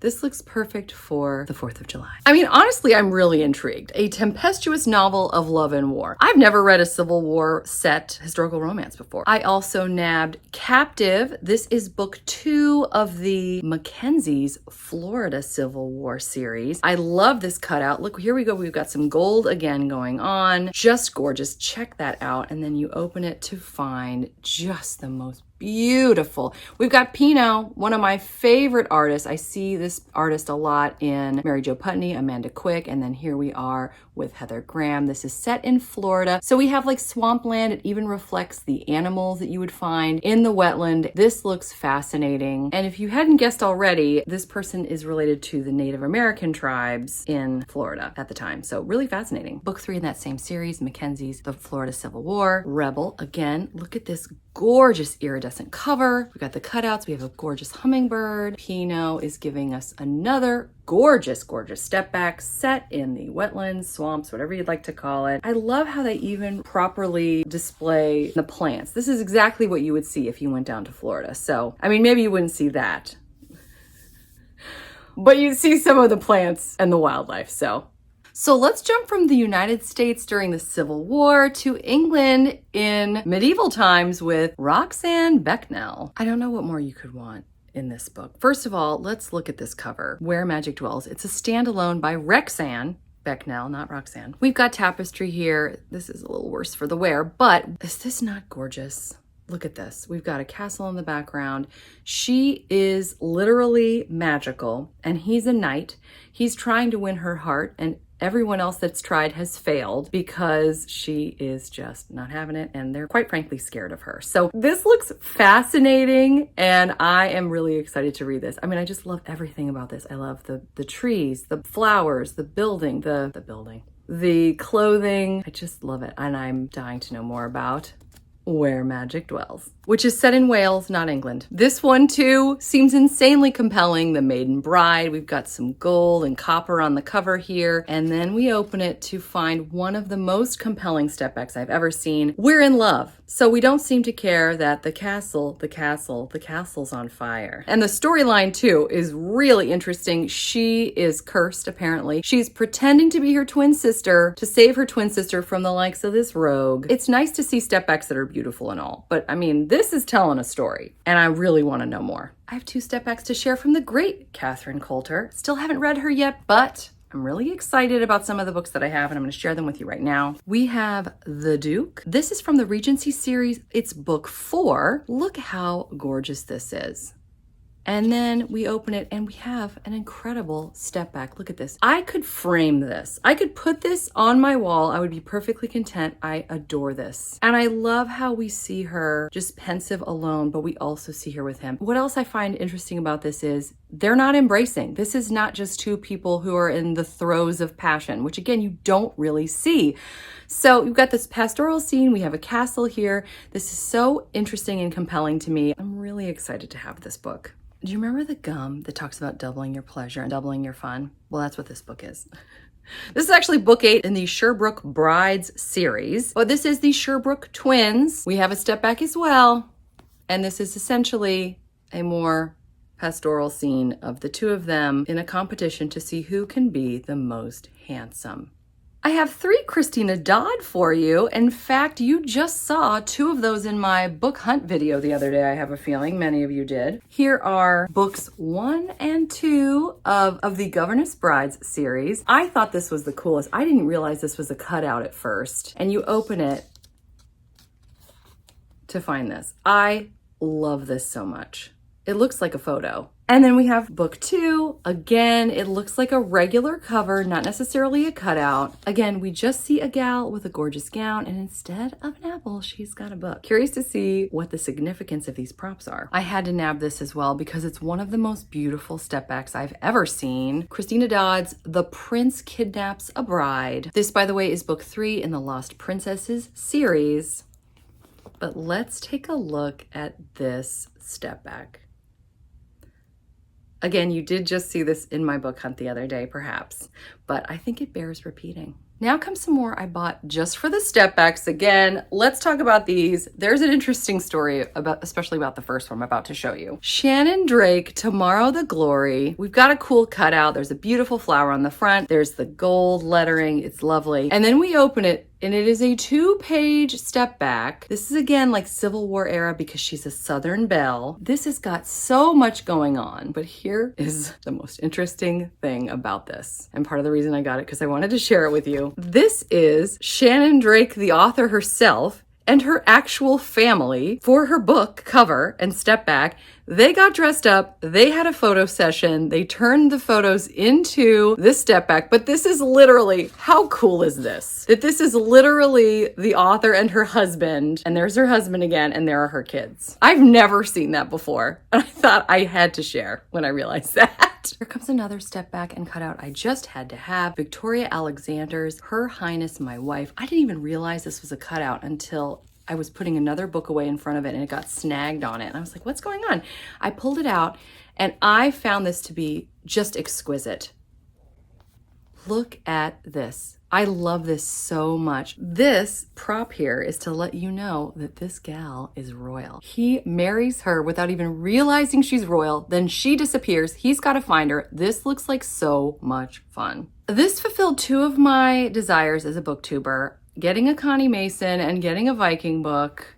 I love this cover, but I also love this step back. So what's interesting about this, again, we see the artist Pinot, but it's backwards. So they, for some reason, decided to flip this, which I thought was interesting. So when I think of Lael St. James, I think Westerns, but here we are with a medieval romance. I love this cover. The whole thing is die cut. Every brick you can feel. It's absolutely gorgeous. Even the flowers, it's all raised, just beautiful. Yes, there's a little damage here, but you know what? I got it for 25 cents. We're not going to sneeze at that. Look at this gorgeous step back. There's something so old school and elegant about it. Like you could almost see this in stained glass somewhere, right? I mean, this just looks like it's of the time, not of the 90s, like some of the other things I was showing you. I think it's gorgeous. Speaking of classic vintage looking, let's step into another decade. I want to say 60s when I look at this. This is Maura Seeger tapestry. We've got the tapestry going down the side. I loved the raised lettering. Let's look inside. Is this not insanely gorgeous?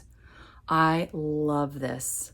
To me, this says 1960s. This was published in 1993, so talk about jumping back in time. Let's talk about Virginia Henley's Enslaved. This looked like so much fun, and then I saw the step back, and then I looked more closely at the step back, so let's talk about that. So this woman is from the Regency era. She jumps back in time to Rome during the height of the Roman Empire, and she falls in love. So I mean, we're already back in time, and then we jump even further back in time. So this is just got me so riveted already. The other thing that's riveting is this dress only covers one side of her front. We are relying on hair to cover a certain area. I wish her the best of luck with that. Let's talk about another gorgeous cutout. This was another one. I'm buying books. So this was 25 cents. So I don't feel terrible about buying something literally for the cover, the cutout, and the step back. The Diamond Tiger by Anne Maxwell. Check this out. So it looks like a diamond. Get ready. More action, and romance than you can shake a stick at. Yes, there's still the diamond there. This is incredible. There's a helicopter, which also means that this is not technically historical romance. Unless she's traveled forward in time, but I don't think so. How many helicopters and people fighting martial arts are you going to find in a step back? Pretty cool. Let's talk about Kathy Maxwell, another author I've really been dying to read. This is A Date at the Altar, part of the Marrying the Duke series, and I just thought this was so gorgeous. So right now I'm showing you these 7 books I just nabbed at a library sale the other day. These covers are insanely gorgeous. They're gorgeous. I couldn't believe that someone must have donated all of these at the exact same time, so I had to nab them. And my first issue is this. I have a couple of these with different covers, so this is where you come in. I need you to help me decide which one to keep, or do I keep both of them? For example, this standalone Rebellious Desire. This one fits a lot of the other covers, but look at the artwork on this one. This is a very hard decision, and I really do need your help. The other one, The Lion's Lady. Again, this one really fits. I actually have 8 that are covers similar to this, but then look at the artwork here. Look at the drama that's captured in this cover. I just adore it. The question is, do I keep this one because it fits 7 other books? Or do I keep this one? Or do I keep both of them? Let me know in the comments. So these 3, Rebellious Desire, Honor Splendor, and Gentle Warrior, are all extremely highly rated. They're all standalones. They're all extremely highly rated, and they're all standalones. And I got them each for 50 cents. I now have all 4 books in the Crown Spies series. I just got book 1, Lion's Lady. As you know, I have the other cover as well. I already owned book 2, Guardian Angel. This one is not raised at all, so if I'm able to get another copy of that, I definitely want to do so. Then we have book 3, The Gift, and book 4, Castles. I already had book 2 of the Laird's Fiancé series, The Wedding, which quite frankly I'd like to get a different cover in. And now I have book 1, The Bride. Just beautiful. I actually already have a copy of Gentle Warrior as well, but I find this cover to be far more gorgeous and compelling than this one. So personally, I think I prefer this. If you disagree and have a good reason for me to keep this one, do let me know. I'm always open to suggestions. Okay, so let's talk about one of my favorite authors, Lisa Kleypas, for a moment. This is book 3 of the Bow Street Runners series, Worth Any Price. Did I have this already? Yes, I did. Are we still gonna look at the step back? You bet we are, because why not? Gorgeous. Love those pearls too. How fun. I just love the draping of everything. Anyway, Sarah, movie reviewer, told me the other day that Walmart was carrying an updated edition of Worth Any Price with an alternate ending. I went to 3 different Walmarts, couldn't find them. I guess they just carry different things at different Walmarts. But the good news is, I nabbed this at a used bookstore for a couple bucks. I did pay more than I usually pay because I really wanted the updated version of Worth Any Price. This is multiple times that this is happening in the Bow Street Runner series. So I'm looking forward to reading this series soon, comparing, seeing what's better, what's worse, and I couldn't be more excited about this. So Sarah, thank you for alerting me to this book. So I don't do a whole lot of paranormal romance, but I am intrigued, especially when it's historical. I already had this one, Night Magic. It's very hard to find, even online, very, very difficult to find. I just recently, over the past couple months, have found 2 more in this series, so to speak, Moonlight Lovers and Stardust. So I'm just so excited to have all of these in my collection now, and I'm looking forward to perusing these, especially in October. As I'm filming this, we are deep into the Summer of Tessa-Dare read-along created by the fabulous Rachel of Rachel Reads and Sings. I've been having a blast and getting some more books, so I wanted to tell you a little bit about these that I've gotten just this summer. Here we have A Week to Be Wicked. This is book 2 of the Spindle Cove series with the infamous, famous Colin and Minerva. I was so excited. I got this on eBay and I wasn't certain if they would have a step back or not, and they did. It was just a couple bucks and it was for a good cause, but here we have Minerva and Colin, and I was so excited to get this. This just happened to be at a used bookstore the other day. We are actually covering this tomorrow as I'm filming this for the Summer of Tessa-Dare read-along. This is book 2 in the Castles Ever After series. I'm just loving this series so much. Look at this step back. The only thing I'll say that I'm a little disappointed by is the fact that this heroine is plus size, which is covered so beautifully in this book. And I feel like not having a plus size heroine was a bit of a missed opportunity. It's still beautiful, but it would have been kind of extra special if we had a plus size heroine, because you really don't see that very much in historical romance. I did something I never do. I went on Amazon and I got this for like $7. It's brand new. There's no step back. It's Romancing the Duke. It's book 1 of the Castles Ever After series. But I loved this book so much. I gave it 5 stars. I cried at the end. I just had to own it. If I come across it someday, especially with a step back, you better believe this one's going into a free little library right away. But I just had to own it. In my last historical romance book haul, we actually covered the fact that I own The Wallflower Wager, which is book 3 of the Girl Meets Duke series. I love this cover. I love this step back, but I couldn't help myself. I had to buy another edition, and it kind of drives me crazy because it's a different size, so I'm not exactly sure what to do with it or where to put it or whether or not to keep it. Again, I'm open to suggestions, whatever you guys think. I could not help myself. Look at this cover. The drama. It's amazing. I mean, yes, it's very different from this. But still, look at this. I defy anyone to see this at a library sale and not purchase this for 50 cents. There's just not enough self-restraint in the world. Look at this. Oh, right? Okay, now let's cover one of my newest favorite historical romance authors, Kate Bateman, also known as Casey Bateman. I'm going to talk a little bit about the journey that led me to her. You might have heard me mention this before in my June TBR, but it bears repeating, maybe. It's not that interesting, but we're going to talk about it. So I found this at a library sale the other day for 50 cents, a wicked game. We have a gentleman, he's a sailor, and he was imprisoned because of a bad map that brought him to a place where his enemies were, and they went ahead and imprisoned him. Well, he is out now, and he's wanting revenge for whoever made that terrible map, but guess who it is? It's this girl right here. They are from feuding families. Think Montagues and Capulets, Hatfields and McCoys. The reason that I saw this at a sale and had to have it was the uniform. You just don't see a man in uniform very often in a historical romance cover, and I thought I have to have this. So I was excited. I only paid 50 cents. Didn't know anything about the Ruthless Rival series, but then guess what happened literally that same day? I jump onto Instagram, and Christy of Christy Reads a Lot is going on and on about this Desert Island Duke. First of all, the cover, I mean, come on. Are you kidding me? You could frame this. In fact, I saw Kate Bateman actually has framed it in her home. Why not? I've been displaying this all month long, or last month, in my bookshelves. I'm going to continue to do it all summer. When I saw the book 4 of the series had just come out and I had just purchased 3, I went to a used bookstore not long after that and thought, ooh, I hope I could get maybe books 1 or 2, but what are the chances? Guess what? It worked out. I wound up with book 1 and book 2 of the Ruthless Rivals series. So I have all 4 books. The thing that does drive me a little bit crazy is, as you can see, one of them is a lot bigger than the rest of them, which drives me a little nuts. But you know what? Again, this is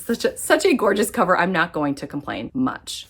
I've read the first book in the series. It was pretty good, kind of middle of the road. This one though, I gave 5 stars to. He wants to teach her about love for 1 week. He's a great teacher. It was a simple plot, but it was a fun plot. There was danger. There was a lot of romance. It was fun. So I cannot wait to read the rest of the series this summer. I was also able to nab 2 books from her Bow Street Bachelor series. This is book 2, To Catch an Earl, and this is book 3, The Princess and the Rogue. Something notable about these covers, I don't know that I've seen hair this short on men in a historical romance cover before, so I thought that was kind of interesting. I'm hoping to find book 1 as well, and I just can't wait to devour more Kate Bateman. Speaking of authors I've recently fallen in love with, Laura Lee Gerke. I read Bookshop Cinderella the other day, and I just fell absolutely in love with the writing and the world that she created. I'm all in for more Laura Lee Gerke. I found 3 of her books at some book sales recently, and I wanted to share what I grabbed. Here we have the first book of the Girl Bachelor series, And Then He Kissed Her. I love that. It reminds me of the old song. We have a woman who's all about etiquette and a guy who really wants her to fall, and fall hard, from her little pedestal. I love the back cover as well. We get to see more of the couple. Just beautiful. Here we have book 2 of The American Heiress in London, How to Lose a Duke in 10 Days. We're referencing 2 things, An American Werewolf in London, as well as How to Lose a Guy in 10 Days. That was one of my favorite movies a few years ago. So, of course, this title stood out to me. And to make things even better, we have a step back.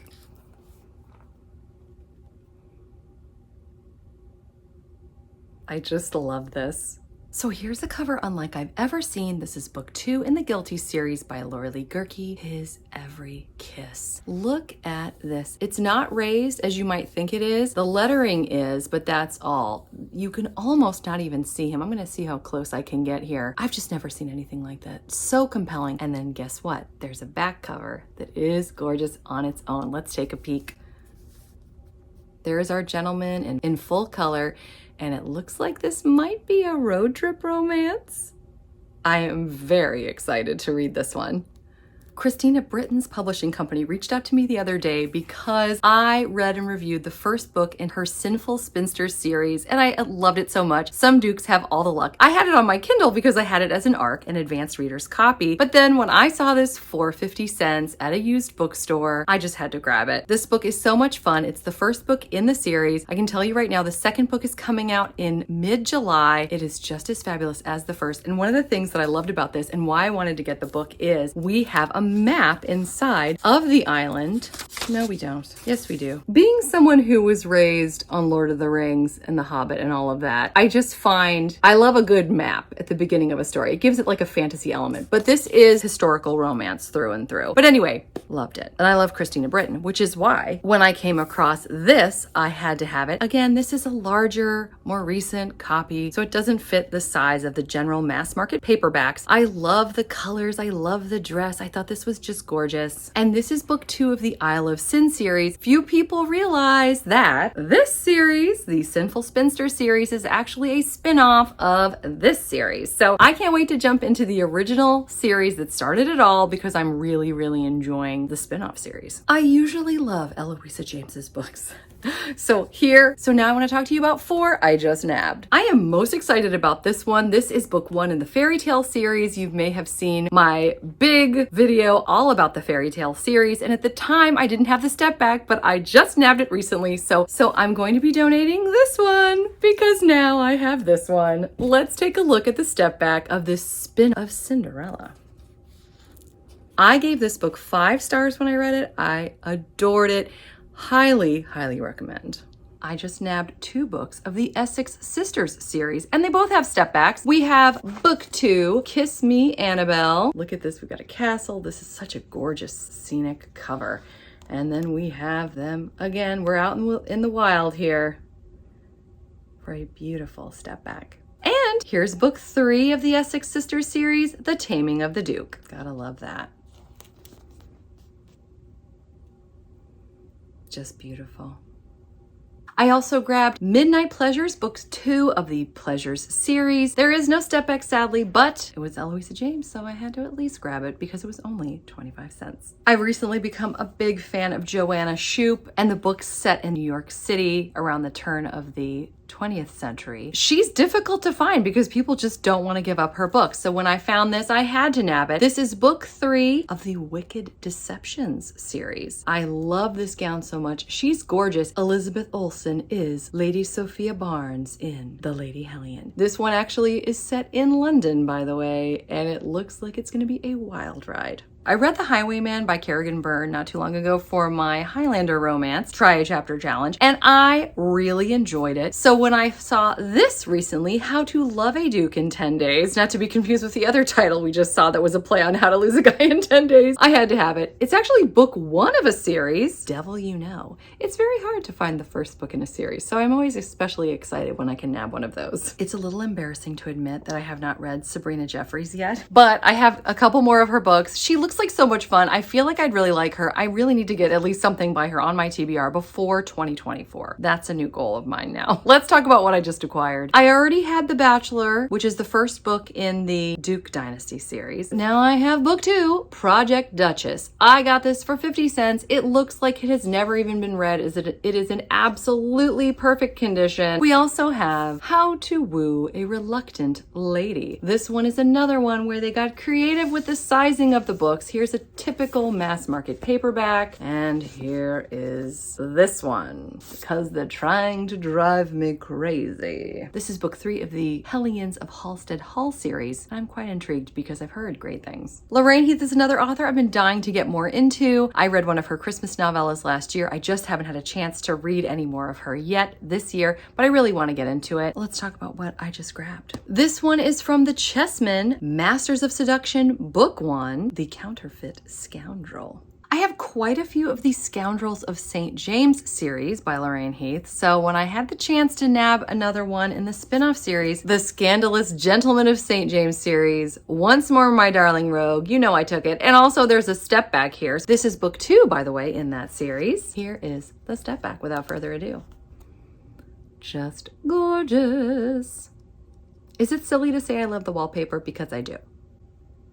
I'll be honest though, the one that I'm most excited about is She Tempts the Duke. This is book 1 of the Lost Lords of Pembroke series. This is the series that has the Christmas novella I read and fell in love with back in December of 2022. The Christmas novella is considered book 2.5 in the series, but now I have book 1 and I'm really excited to start this series from the beginning. So I've got 2 more Johanna Lindsey for you, believe it or not. These are also from Autumn, so thank you so much, Autumn, for these. So Speaks the Heart and Silver Angel, both standalone books, both I'm super excited to dive right into. I was also really excited to nab a copy of this. Again, this looks like it's never even been read. It's in perfect condition. I got it for 25 cents. I read this book last summer for my Pirates Try a Chapter challenge. And this is actually the book that I picked. It's Sutherland Brothers book 1. I had the best time with this. It helped me to know that I really like Cressley Cole's writing and that I could love a good pirate romance. So it was really exciting and fun. And the fact that I got my own copy when they're really hard to find, I was really excited about. So now I'm on the lookout for book 2, which I can't find in my library in any way, shape, or form. So looking forward to seeing if I can someday find book 2 in the series. It's a 2-book series. I have heard so much about Amelie Howard's Always Be My Duchess. I've actually seen this book in 2 different formats, and I chose this one so it would kind of fit in with the rest of my historical romance mass market paperbacks. But I actually really liked the other cover as well, and I found them both on the same day and it was hard to choose which one, but I wound up going with this one. I'm really excited about it. I haven't read Amelie Howard yet, but I've heard nothing but fabulous things about this book. Let me know in the comments if you've read it and what you thought. Getting closer to the end, people. So these are authors I've heard fabulous things about. Some of these are the first time that I've actually purchased anything by this author. I haven't read any of these authors yet, but I was really excited to nab these. So let's talk about them real quick. Beverly Jenkins, Rebel. If you're going to read historical romance, I've heard Beverly Jenkins is one of the must-read authors in this genre. I was super excited to nab this book. I only have a few Beverly Jenkins and she's on my list to get to as soon as I can. This is book 1 of the Women Who Dare series. Even the name of the series makes me super intrigued because I love a good strong heroine. Looking in its 600 pages, we have Fern Michaels' Fate and Fortune. It's set in the Wild West, people, if you couldn't tell. It's part doorstop, part book. And I haven't read Fern Michaels yet, but I've heard incredible things. When I had the chance to scoop this up for 50 cents at a library sale, I couldn't help myself. I had to nab it. Here we have book 1 of the Montgomerys and the Armstrong series by Maya Banks. I haven't read her yet. You guys have told me so many incredible things by this author. I cannot wait to get started. And the fact that I was able to find the first copy, it doesn't even look like it's been read. Well, maybe it's been read once. I got it for 50 cents. We also have Lenora Bell, another author I'm dying to get to, Duke Most Wicked. This is book 3 of the Wallflower vs. Rogues series. And yes, don't adjust your screens. That is a red piano.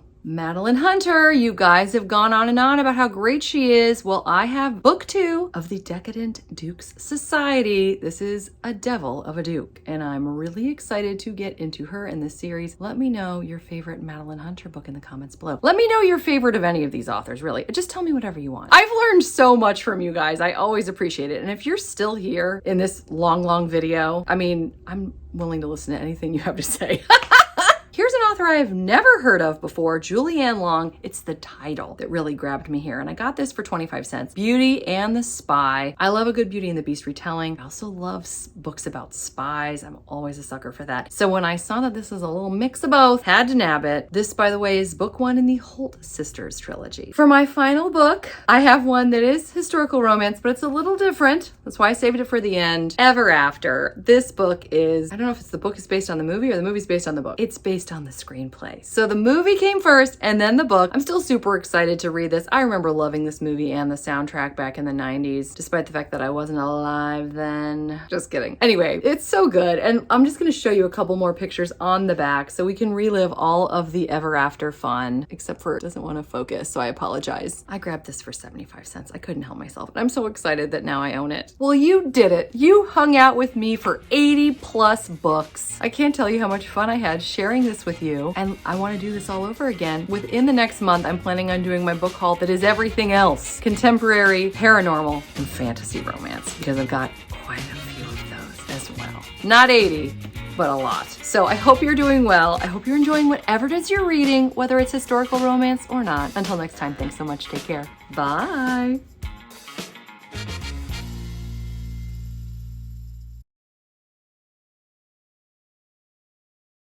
I just got a letter. Maybe it's fan mail. Maybe it's from my fan. Let's see. Cease and desist? Stop using the word nab in your book hauls. Please make use of the following instead: grabbed, bought, purchased, snatched, detained, clutched, apprehended, captured. I clutched or apprehended books from a book haul. I snatched books from a book sale. I clutched books from a free little library. This is not going to work. Oh well, not my problem. Sincerely, nabbed. Are you serious? You know what is serious? My channel. Sort of. Hi, my name's Bea, and welcome to my channel, Mama Needs to Read Romance. And stop saying that she nabbed books in her book hauls.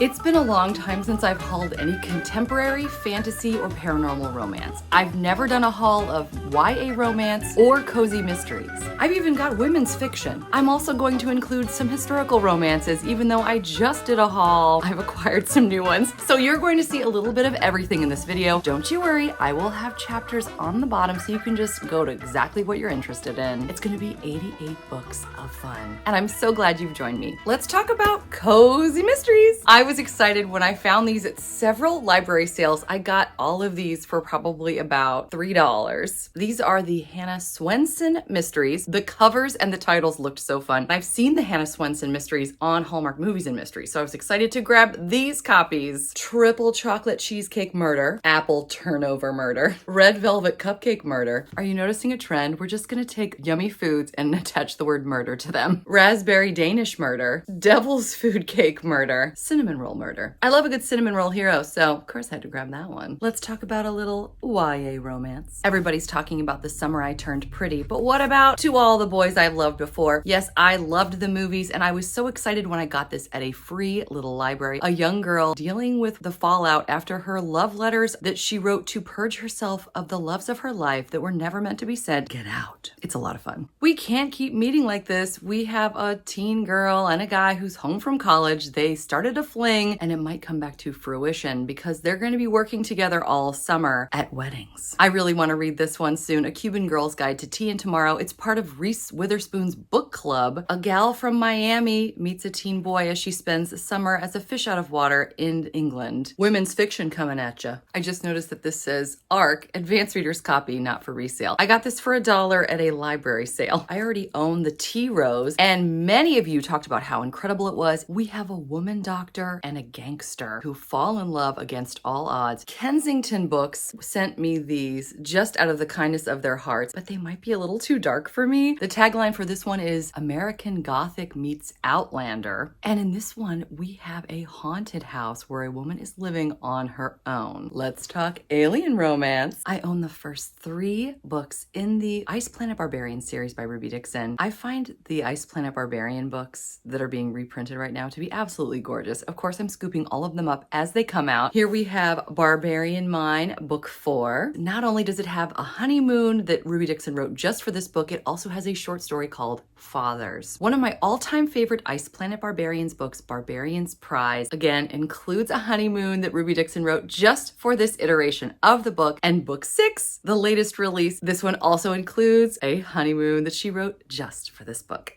Since I just talked about Alien, let's talk about paranormal. The Very Secret Society of Irregular Witches by Sangu Mandana. Don't quote me on the pronunciation of that author. This, I believe, came out last year. I heard so much buzz about it. I am 100% going to be reading this in October. I've heard nothing but good things. I cannot wait. I could not help myself when I saw this book called Trick or Treat with a cute little kitten in it. It is a romance collection, short stories by unknown to me romance authors. I have been slowly but surely collecting all of the Fever novels by Karen Marie Moning. I've heard so many good things about this series. I'm excited to add this to my collection. For $1, I was able to get 4 more books in the Immortals After Dark series by Cressley Cole. I haven't read this series yet, but I know I like this author that talks about all of the magical creatures of lore that we think don't exist, but really exist alongside of us and are fighting in a battle of supremacy. I've just acquired Book 10, Dreams of a Dark Warrior, Book 9, Demon from the Dark, Book 12, Shadow's Claim, and Book 8, Pleasure of a Dark Prince. I'm a little embarrassed to admit this, but I've heard so much about the Shatter Me series. This is book 2, Unravel Me. Is this contemporary romance? I don't think so. It seems like we're in a post-apocalyptic world. I've even read the synopsis and I'm still not sure. Everyone is going on and on about this author, whose name I will mispronounce, so I'm not going to, and this series. So it looks like it might be dark. It looks intense. I know it's romance. Someone help me in the comments, would you?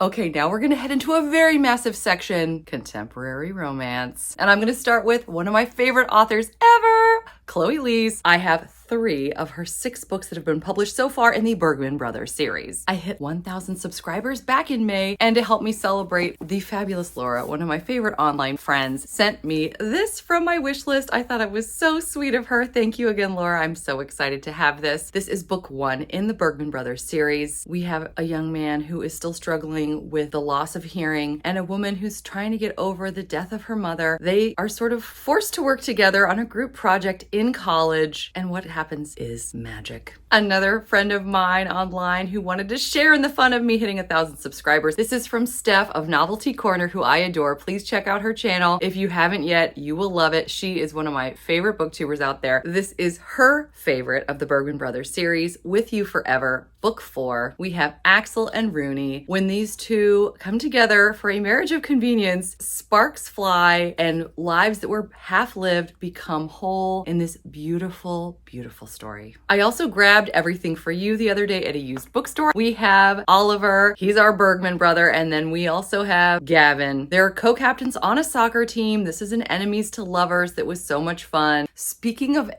sports romance, I recently got at the same time at a used bookstore, Him and Us by Serena Bowen and Elle Kennedy. If you haven't read this yet, I can't recommend it highly enough. It was hard to even choose which one I liked better. It might be this one. It's very exciting to own the physical copies, but I recommend listening as well. Teddy Hamilton and Jacob Morgan, 2 of my big time narrator crushes, co-narrate these, and it is yummy. And keeping the hockey romance train going, I got 2 from the off-campus series, and now I realize they're different sizes, so that's gonna drive me crazy. This is book 1, The Deal. Hannah and Garrett don't like each other, but they're in the same class and he really needs her help. The 2 of them really wind up helping one another, and I was totally surprised by how much I really enjoyed the story, to the point where when I saw book 4 of the series, I could not help myself but to grab it. I can't wait to read more. I already had book 3 of the Brown Sisters series, so when I was able to nab books 1 and 2 of the same series, I couldn't wait. I've heard nothing but good things about these 3 ladies who are obviously sisters and the loves that they find. I plan on reading these by the time the year ends for sure. I have not read Lucy Score yet, but I've heard fantastic things. So I couldn't help myself when just for a couple bucks, I was able to get 2 books by her, The Worst Best Man and Forever Never, which is part book and part doorstop. Look at this thing, almost 600 pages. It looks like the maid of honor and the best man are enemies, 2 lovers in this book, while this one is set at Mackinac Island in the winter and appears to be an epic second chance romance. I've had this for a while, so you've probably seen this in one of my videos because it's one of my favorite books of all time. Abby Jimenez's Part of Your World, but I got this special cover through Steambox. But is this not gorgeous? If you've read this, you know just how insanely swoony this is. I look at this cover all the time. and I apologize for the glare. But I was so excited to get another copy of this, and now I'm wondering what should I do with the other copy that I got at Target like a year ago, because I don't know if I can give away a Abby Jimenez. And speaking of, I got this right when it came out. I was so excited, and not only did she sign it, but her two pooches did as well, which I thought was so cute. Speaking of sign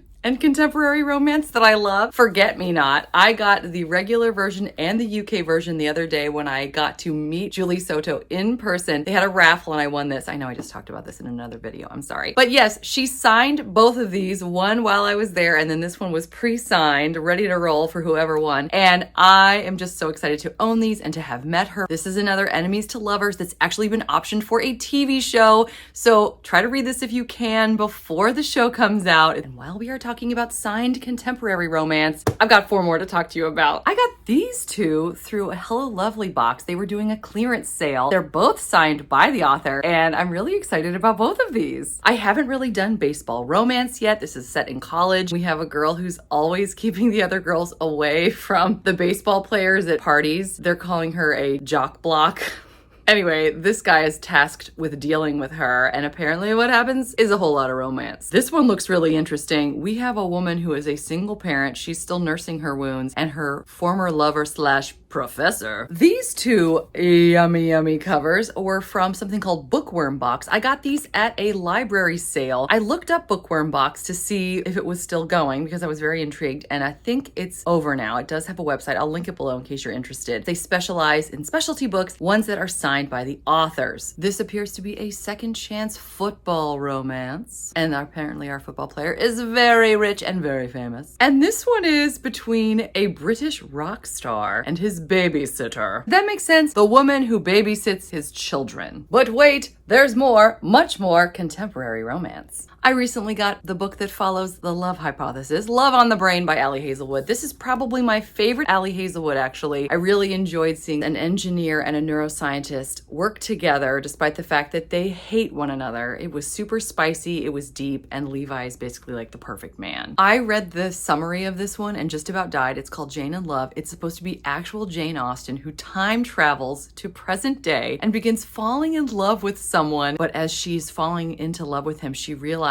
that the books that she published once upon a time are disappearing off the shelves. I can't wait to read this. It gives me goosebumps even hearing this plot. I enjoyed A Lady for a Duke, which was a historical romance written by Alexis Hall. So when I saw this at a used bookstore, I had to scoop it up. Rosaline Palmer takes the cake. It's a single mom who winds up on a British baking show, which I always enjoy those, and she finds love in the process. I think Christina Lauren is just going to be an auto-buy author for me, or auto-buy authors, I should say, since I know they're 2 people. Twice in a Blue Moon. I was so excited to grab this for like $1 at a library sale. If you hadn't figured it out, it's a second chance romance set on a Hollywood set between a woman who is an actress and a guy she never expected to see again. Looks really intriguing. Last year I read Angelica Frankenstein Makes Her Match by Sally Thorne. Everyone who read it compared it to this book, which they acted like was one of their favorites of Sally Thorne's. When I saw this for 50 cents at a used book sale, I had to pick it up. I'm really intrigued to see what she does with contemporary romance. I fell so hard in love with Catherine Center recently when I read Hello Stranger, and I know a lot of people love The Bodyguard. They talk about it left, right, and sideways. So when I saw this at a used bookstore the other day, I had to grab it. I cannot tell you how excited I am to read it. I've heard mixed things about this. I know the series is supposed to be really good. I saw this for 50 cents at a library sale the other day, so I had to pick it up. It's a hockey romance, so I really want to try it. I love this one. I just talked about this one in my Enemies to Rivals too. This is the first book in the Spanish Love Deception series. We have Lena and Erin. She has to go to a wedding overseas, and her coworker who hates her, he decides to go with her as a favor, and things heat up in this fake dating romance. I have been slowly accumulating romance book club books from that series.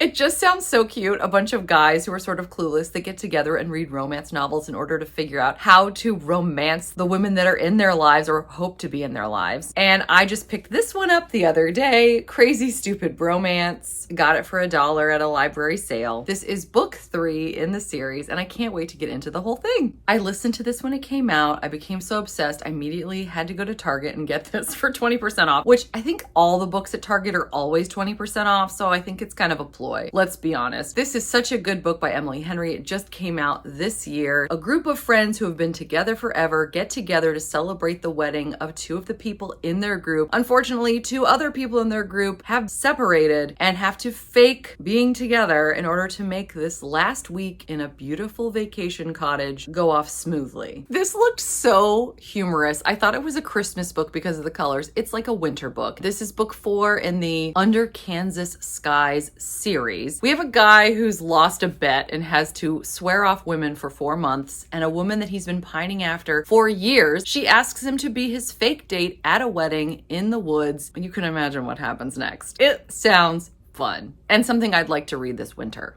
I have heard so much about the Twisted series. This is book 2, Twisted Love by Anna Huang. I don't know if these are going to be too dark for me. I guess I'm gonna find out. But I couldn't pass up this. I got it actually for $6, a little more pricey than I usually spend. I thought, well, if it's not for me, I can always pop it in a free little library or something. So I really want to start reading more heroines who are plus size. When I saw this the other day, I've heard so much about this. I think most of the people that I know really enjoyed this. We have a famous actor and a woman who makes comments about him online, and then they wind up falling for each other over time. It looks like Olivia Dade writes nothing but adorable plus-size heroines and men who love them, and I can't wait to get into this author, and what a perfect place to start. I was so excited to nab this at a used bookstore. I already grabbed The Heart Principle. This is the first book in the Kiss Quotient series. I already owned book 3 of the Kiss Quotient series. So when I got this book, The Kiss Quotient, book 1 of that same series, I couldn't pass this up. This is a heartwarming story about a gal on the autism spectrum and the man who woos her. It looks very sweet, and I cannot wait to dive in.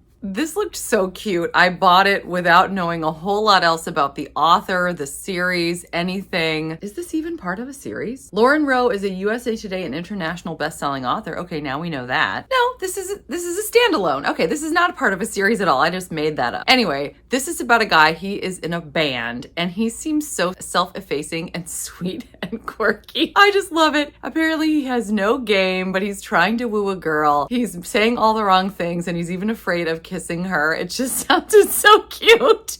And coming from a rock star of all things, I just had to pick this up, and I can't wait to read it. Now we're going to talk about historical romance. I was going to get my big pile and show it to you, but it's too big. So let's just get into it. Let's start with authors I haven't read yet, but are really excited about. Look at this disaster. You see what I'm talking about? Okay, I lied. We're not starting historical romance yet. We're about to. This is set, well, no, it is. This is historical romance. It's just set more recent, like in the 50s, I believe, hence this step back. But this is about a cat and mouse game. There's a spy. There's like 4 different things going on. I'm not really sure. I know this author, Iris Johansen, is very beloved. I've seen a lot of her step backs. They are interesting, and I'm really excited to read this and figure out what in the world it's about. Cat Sebastian. I grabbed this the other day. It's historical romance. It's not going to fit all of my mass market paperbacks, which is going to drive me crazy. But I've heard such good things about this cozy historical romance. I am so excited that I have this. I have not read Amelie Howard yet. I cannot wait to do it. This book has been brought up to me so many times because I love a good Beauty and the Beast retelling, and many people say this is the best one. I haven't read Madeline Hunter yet, but I couldn't help getting the first book in the Duke's Heiresses series. We've got a strong heroine here. When a guy breaks into her home, she beats him over the head. Good for her. Unfortunately, the guy she beats over the head is actually a good guy who's investigating something. Gee, I wonder if they'll end up together. My 3-year-old ripped my original copy of The Secret. She just thought it was so beautiful, I guess. Anyway, I got a new copy that is not ripped at all, and I'm looking forward to adding this to my shelves. This is the first book in the Highlands Lairds series. I know I said I wasn't going to buy any more Sabrina Jeffries until I read her. Okay, I lied because I got this. It was 25 cents. I mean, come on. And look how beautiful. It's like a painting. And look at that green. Are you going to tell me that if you were in my situation, you wouldn't have bought this? I got 2 by Vivian Lorette. I've always wanted to own her. I've heard great things. Let's talk about these 2. These are books 1 and 3 of the Mating Habits of Scoundrels series. We have book 1, Lord Holt Takes a Bride, and book 3, The Wrong Marquis. I think I pronounced that correctly. I've also got 2 by Julia London, another author I've been dying to own. This is book 3 of the Desperate Debutantes series, The Dangers of Deceiving a Viscount. And this is book 3 of the A Royal Match series, The Viscount Who Vexed Me. So as we can see, Julie London is really into Viscounts apparently. Have I read Maya Banks yet? No. Do I want to? Yes. I have 2 books by her that I was able to grab for 25 cents a piece at a library sale. They're both from the McCabe trilogy. We have book 1, In Bed with a Highlander, and book 3, Never Love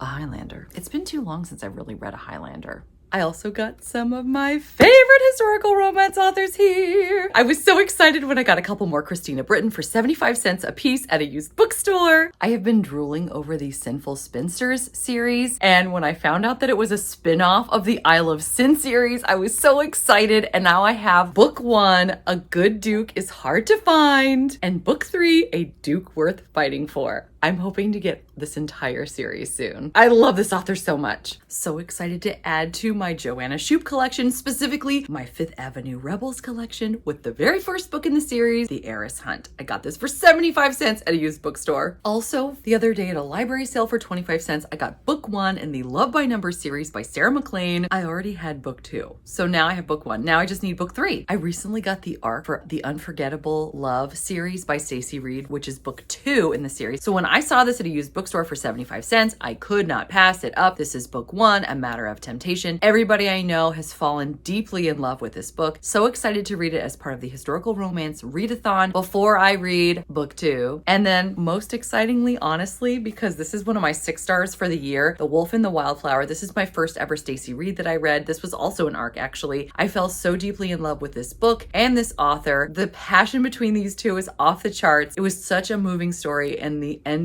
is so much fun, and I loved it, and I'm looking for more Stacey Reed whenever I can find it. I have a confession. I really loved Bookshop Cinderella by Laura Lee Gerke, and the other day I was able to grab a ton more of her books for 25 cents a piece, and I thought, why not? I think I like this author. We'll see how much I do. Because I just bought a lot of her books. Get ready. The rest of this video is going to be just Laura Lee Gerke acquisitions. See what I'm talking about? This is all Laura Lee Gerke. Get ready. So I already have the first book in the Girl Bachelor series. So I was excited to get books 2 and 3. Now I only need 4. This is book 2, The Wicked Ways of a Duke. And here we have book 3, Secret Desires of a Gentleman. And guess what, guys? We have a step back. I like it. I love the purple. Finally, a step back. It's about time, right? I think we've seen 1 in this video. So apparently the spin-off series is called the Abandoned at the Altar series, and I have 2 of those 3 books in the series. Book 1, Wedding of the Season, and guess what? There is a step back again. Not my favorite. That's okay. No, as I'm looking at it closer, I really do like the detail. Okay, this is growing on me now. It's growing on me. And book 3 of 3, Trouble at the Wedding, with, guess what, another step back. This one I'm loving. Love the clothes, love the draping, love the colors, love the wind, the drama. Oh yeah. There are 4 books in the American Heiress in London series. I already had 1, and now I have the other 3. Book 1, When the Marquis Met His Match, with a step back. Oh, it's so cool. I love the paint. How interesting and different. I already had book 2. Here's book 3, Catch a Falling Heiress, with a step back. Oh, let's display this during St. Patrick's Day. And book 4, No Mistress of Mine, with a step back. Oh my gosh. The draping of the clothes in this series is just gorgeous. I love the colors. They just pop. I feel like it's all about the dresses. There are 4 books in the Dear Lady True Love series, and I have 3 of them. Book 1, The Truth About Love and Dukes. I love the drama in this picture. The wind, the draping, the fact that it looks like an empty ballroom at night. So cool. Book 3, Governess Gone Rogue. Look how pretty this dress is, and I love the garden. And book 4, Heiress Gone Wild. These are really gorgeous covers. I love the sunset in the background and her jewelry. Oh my gosh. I love the detail. There are 4 books in the Guilty series. I had 1 and now I have 2 more for a total of 3, if you can do math. Book 3, The Marriage Bed, and we have a step back on the back. Oh, I love it. Anybody whose favorite color is purple, like me, you will love this. Book 4, She's No Princess, and we have a step back on the back. Let's take a look. And I love how she's hiding the tiara behind her. That's so perfect. And you can catch that in the front too. Oh, how fun. And last but not least, hopefully, 2 standalones by Laura Lee Gerke. These look very old school. The Charade and Breathless, with pictures of front porches and streets. Again, I want to own all of hers until I've decided not to. So I grabbed these for 25 cents a piece at a library sale. I'm really excited to get more into this author. Can you tell? Well, that was so much fun. I'm so thankful that you got to join me. Now I'm going to be putting these on my shelves, but that's for another video. I hope you're doing well. I hope you're enjoying whatever it is that you're reading, whether you got it in a haul or not. Until next time, thanks so much. Take care. Bye.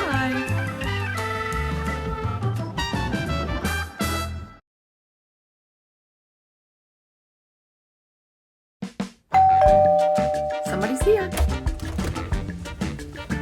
Oh no, not you again. Yeah, it's me, but now I'm working for RPS, What is RPS? the Romance Parcel Service. And I got a lot of books for you. Yeah, I love books. I'll take that. Oh no, this isn't it. I got way more than this. This is my lunch. What? That doesn't even make sense. Back up the truck, boys! Hi, my name's Bea. Welcome to my channel, Mama Needs to Read Romance, and share an epic book haul with you. Get ready.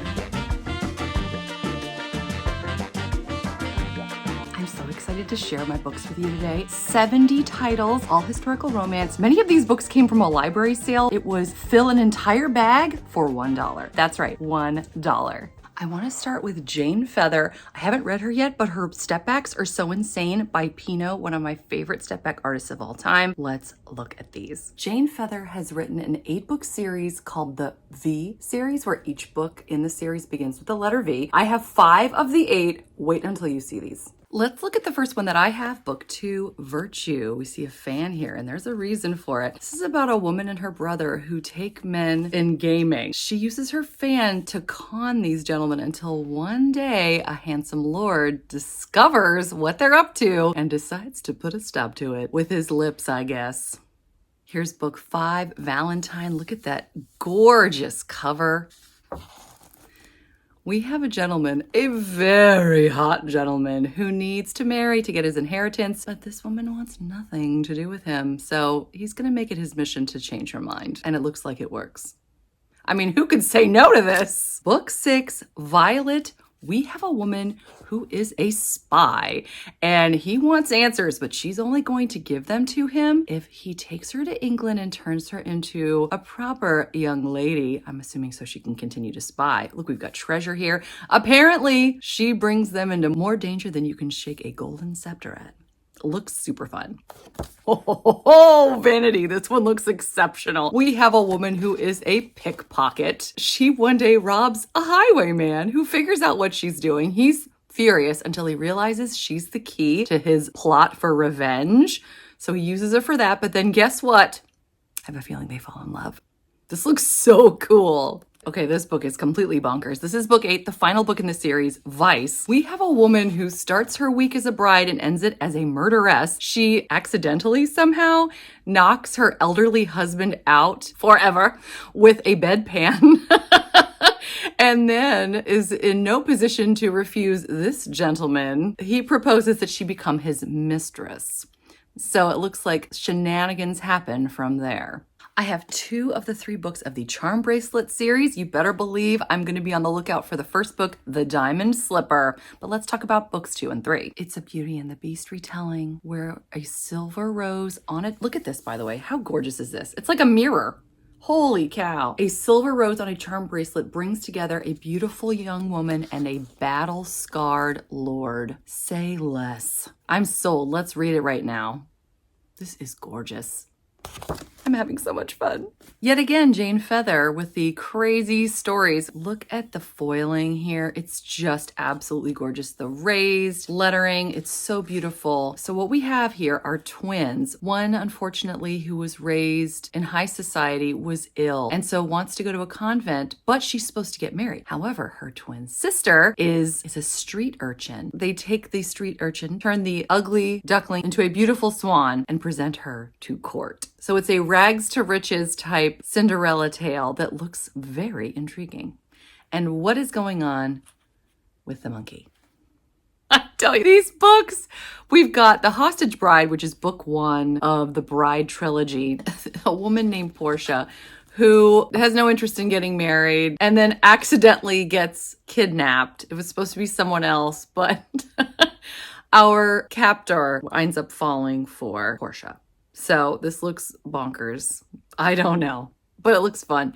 Oh, and we have a puppy. That's a step up from the monkey, I think. Here comes yet another bonkers tale, A Valentine Wedding. We have 2. This has never been opened, by the way. So I'm trying to be careful with it. They were childhood friends who were betrothed and then something goes wrong. Now she needs to get married to him. He doesn't want to marry her until she is willing to love him. But the point is she has an inheritance she can't even spend until he agrees to marry her. So she's got to convince him. So looks very interesting. Not as much going on in this one, but I still think it's beautiful. Okay, let's start talking about some other authors who give us gorgeous covers and stepbacks. We have Catherine Coulter. Check this baby out. Oh my gosh. Gorgeous. And then you're never going to believe what the stepback looks like. You're not going to be prepared. It's just funny. This cracks me up. We have a man who she's been in love with him. He wants to marry her sister, then marries the wrong sister, which I guess is her. They're going to wind up hopefully falling for one another, but not before he drives her crazy, apparently. Not only that, to make things even crazier, there is a phantom who is haunting him at night, apparently. So love to see what all that is about. But what a gorgeous book with a very surprising step back. Heading into the West with Patricia Rice. I've never read her, but I found this cover to be totally gorgeous. Look, the roses are continued on the back. Oh, I love it. This is Raised here. We've got the die cut lettering, gorgeous roses inside. Get ready for more flowers, folks. Is this not lovely? It's a tale from the West. We have a gunslinger and a woman that needs him for her protection as she heads out there. This is just gorgeous. I regret the barcode being there, but otherwise, oh my gosh, it's gorgeous. Oh, is that a Tiffany lamp? Anyway, random. Too beautiful. I have all 3 books in Kat Martin's Necklace Trilogy, and we're going to talk about them right now while we look at the stepbacks. So first we've got the Bride's Necklace. Apparently this is supposed to bring luck. One sister trying to protect the other steals this away. They're trying to avoid getting married to a gentleman they do not want, and she poses as a maid to work in his home. He doesn't realize until later that she's actually a peer. So now he has to decide what he's going to do, and I think I know what. So here's book 2, The Devil's Necklace. This one's supposed to be cursed. I think it's the exact same necklace, actually. And let's look at the third one. It's the same. It's the same. But in this story, it's cursed, apparently. This is also giving us those pirate vibes. They are enemies to lovers, and she's trying to overcome the curse. He believes she's bad, but then maybe he changes his mind. I think he does. This is interesting. Now the necklace is believed to have a special power. We have a couple that was supposed to get married, but he believes she cheated on her, which she didn't. Then he discovers that she didn't cheat, so he decides to catch her before she can marry someone else. She's on a steamer to America, which is so cool. I've not read a book set on a steamer ship before. Anyway, he compromises her, tries to marry her, gives her the necklace, but apparently it holds a secret she's trying to keep from him. So these necklaces, or this necklace, very important, very interesting. Okay, Night Secrets. You may have seen this before because the step back is just too good. So I'm going to show it to you while I tell you, we've got another pirate here, folks, who's dirty and needs a bath. And she's a stowaway. And guess what? They fall in love, but then they are ripped apart. But hopefully they'll come back together. But anyway, yes, the step back. Have you heard anything I said while this book was open? If you did, you get 10 points. I have 2 step backs by the fabulous Suzanne Enoch. Couldn't get the sticker off this one, folks. Sorry about that. But here we have Before the Scandal. It's book 2 of the Notorious Gentleman series. This one's about a man who was very victorious in war and the bedroom. However, to save his estate, he becomes a highwayman. He thinks he's going to scare her off, but he doesn't. Instead, she feels nothing but passion. This looks really intriguing. This one looks so much fun. The Care and Taming of a Rogue. It's the first book in the Adventurers Club. We have a man who is presumed dead after the war. He returns. He just wants to flirt with Philippa, but she would rather read. However, because he's so good at kissing, he does make her forget that, and then they fall for one another after he does some serious wooing. Looks like so much fun. Here are 2 more step backs by 2 powerhouse authors. Let's talk about them. Kathy Maxwell's book 2 of the Brides of Wishmore series. The bride says maybe. 2 people that need to marry to form an alliance. She's not sure she's interested, but he's determined to convince her. I love the background too. This doesn't look like it's ever been opened either. Oh, maybe it has. I'm going to be honest with you. I don't understand the plot of this one. The Earl's Mistress, which is book 10 of McLaughlin Family and Friends. We have a gentleman who needs a governess. He propositions her and she slaps him, and then she leaves, and then she decides she can only bargain with her body, and then he has to decide whether he's going to do it or not. Has anyone read this? Let's talk about how gorgeous this is. Purple's like my favorite color. So, I mean, I'm loving this. But still, I'm a little confused. I read the summary 3 times and I still don't quite understand.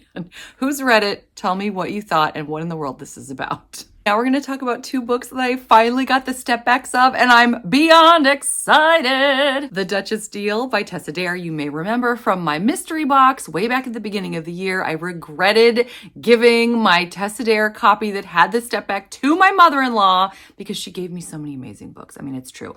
But then I only had a copy that didn't have a step back, and I need Ash and Emma. I need all of them. And I was able to get this copy and I'm just so excited. This is book 1 of the Girl Meets Duke series. It's a 6-star for me and many people that I know. It's one of my favorite historical romances of all time. And having this step back is a dream come true, and it took me almost a year to find it. Romancing Mr. Bridgerton, I already had book 4, but now I have a gorgeous copy. I will certainly be replacing it with, let's check it out. Look at the moonlight, the dress. I cannot wait to get into this. And I mean, it's in incredible condition. So I'm so excited that I got the step back. Let's talk about an author I've recently fallen in love with, Diana Quincy. I have 2 of her 3 books in the Clandestine Affairs series. The Viscount Made Me Do It. This is book 2. And we have The Marquis Makes His Move, which is book 3. I'm currently buddy reading this with my friend Tara over at Tara Talks Books. What is especially awesome about this author and this series, I've been blown away by her. We have women that are of Arabic descent, which is so cool because you get to learn about their culture, and you don't really see something like that in historical romances. The other thing I love about this author is every single book I've read, we have women that are their own people. They have incredible careers. They have men that are willing to support them in their careers. And these women are queens. They're never mean-spirited, but they command respect and they will accept nothing less. They know themselves and they are not to be trifled with. They do not suffer fools. I'm all about these lady bosses from the 1800s. I'm so excited that I was able to get 2 of the 3 books in the series. I've acquired 4 more Lorraine Heath to add to my collection. Let's talk about those, and we'll start with a step back. When the Duke Was Wicked. This is book 1 of the Scandalous Gentlemen of St. James series. I hardly ever get a book 1, folks. So I'm very, very excited, and I love the watercolor type art going on around the sides. This is just lovely. So fun.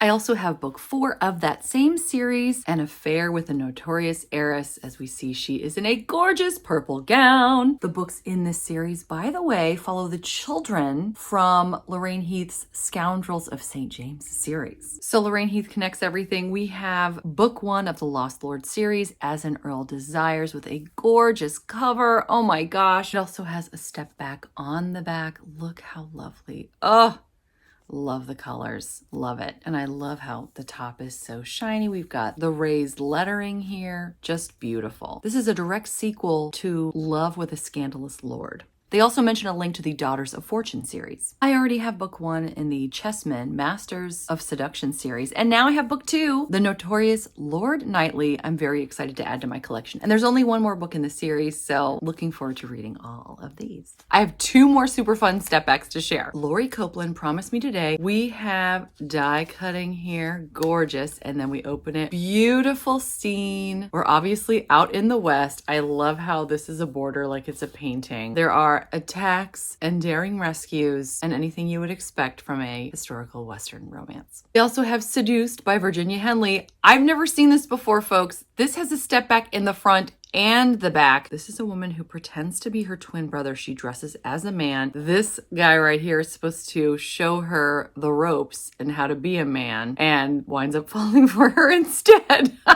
So it looks pretty intense. And then get ready. Okay, so I'm closing this, but look at this. There's a step back in the back of a beautiful flower and also our author. But how about that? I've never seen a step back in the front and the back before. And you'll see this in an upcoming free little library, but I couldn't help but share it. I should have waited, but I couldn't wait. I mean, 2 step backs, who can wait? Let's talk about authors who I love, whose books I have gotten recently. Paula Quinn, The Taming of Malcolm Grant. This is book 4 in the McGregor's Highland Heirs series. I loved the McGregor's series and the Children of the Mist series so much. This series has been kind of a miss for me overall, but this one is one of the most highly rated, so I'm giving it another chance. I do love Paula Quinn and her Highlanders most of the time. Beverly Jenkins. I read Indigo over the summer and was so blown away. So I was excited when I was able to get another one of her books, which can be very hard to find at used bookstores and library sales. Wild Sweet Love. Speaking of Beverly Jenkins, I got Indigo. This is a giant copy. I love the story overall. Galen, the hero, wasn't my favorite, but I'm so excited to actually own a copy of this. What an epic tale. Goddess of the Hunt by Tessa Dare. This, by all estimations, is everyone's least favorite Tessa Dare of all time, but I don't care. I want to own all of the Tessa Dare if I can. I love her so much. So when I saw this, I had to buy it and chuckle as I did because I knew I was buying a book that no one really likes. But I bought it anyway, and I'm proud of it.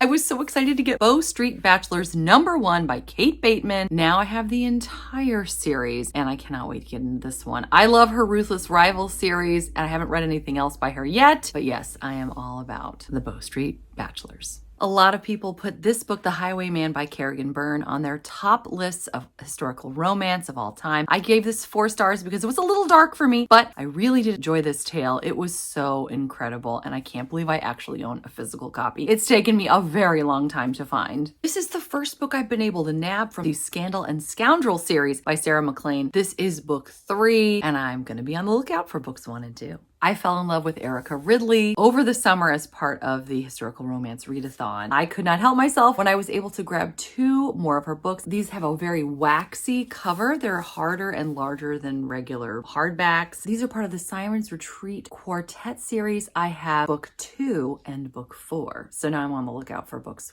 1 and 3, obviously, and I'm curious to see what size they will be.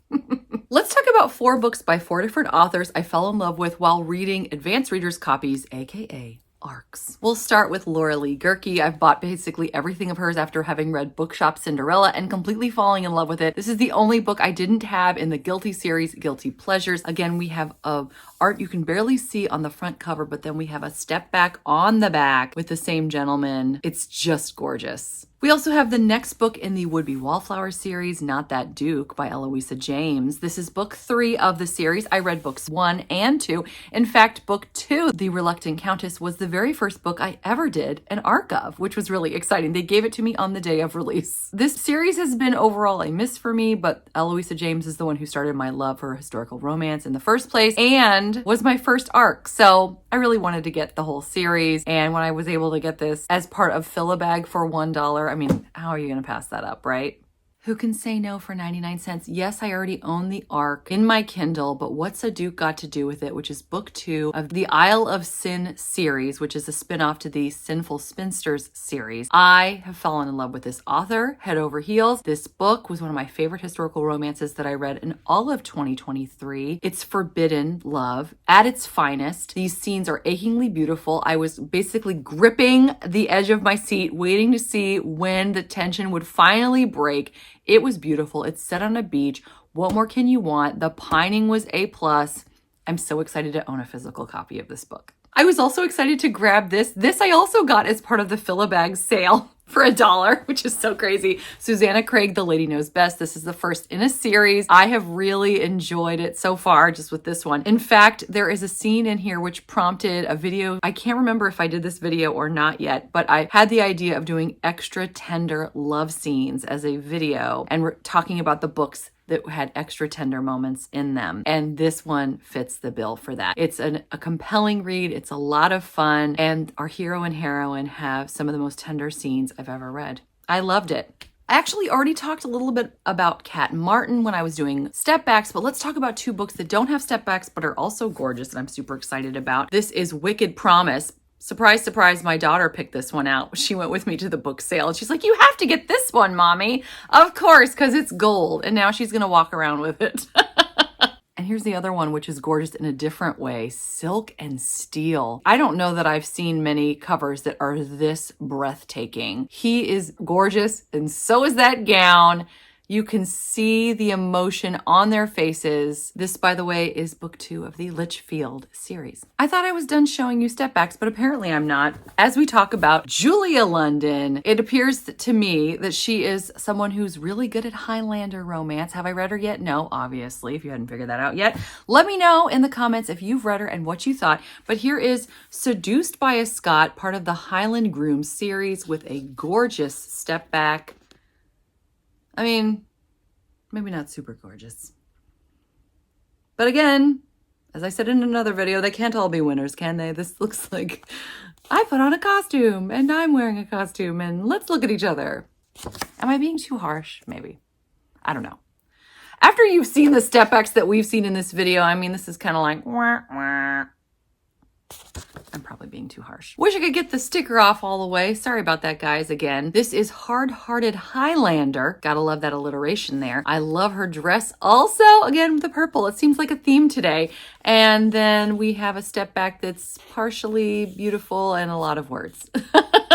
Praise is always good, right? And this really is gorgeous. I wish it was the whole thing.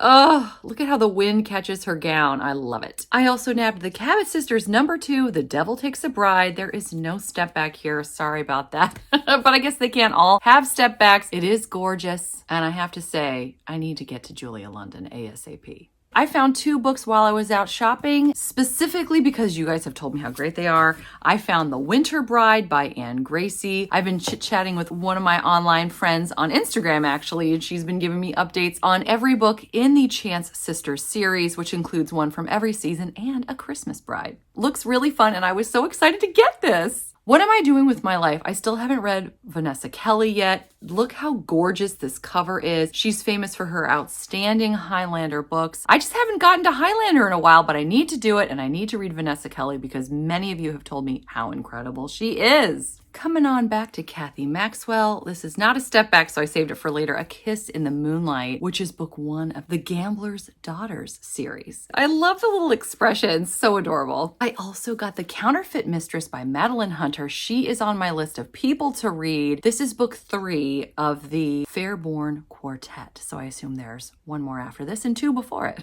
And again, we have a gorgeous purple gown. I know there's no point to pointing this out, but still, I'm doing it.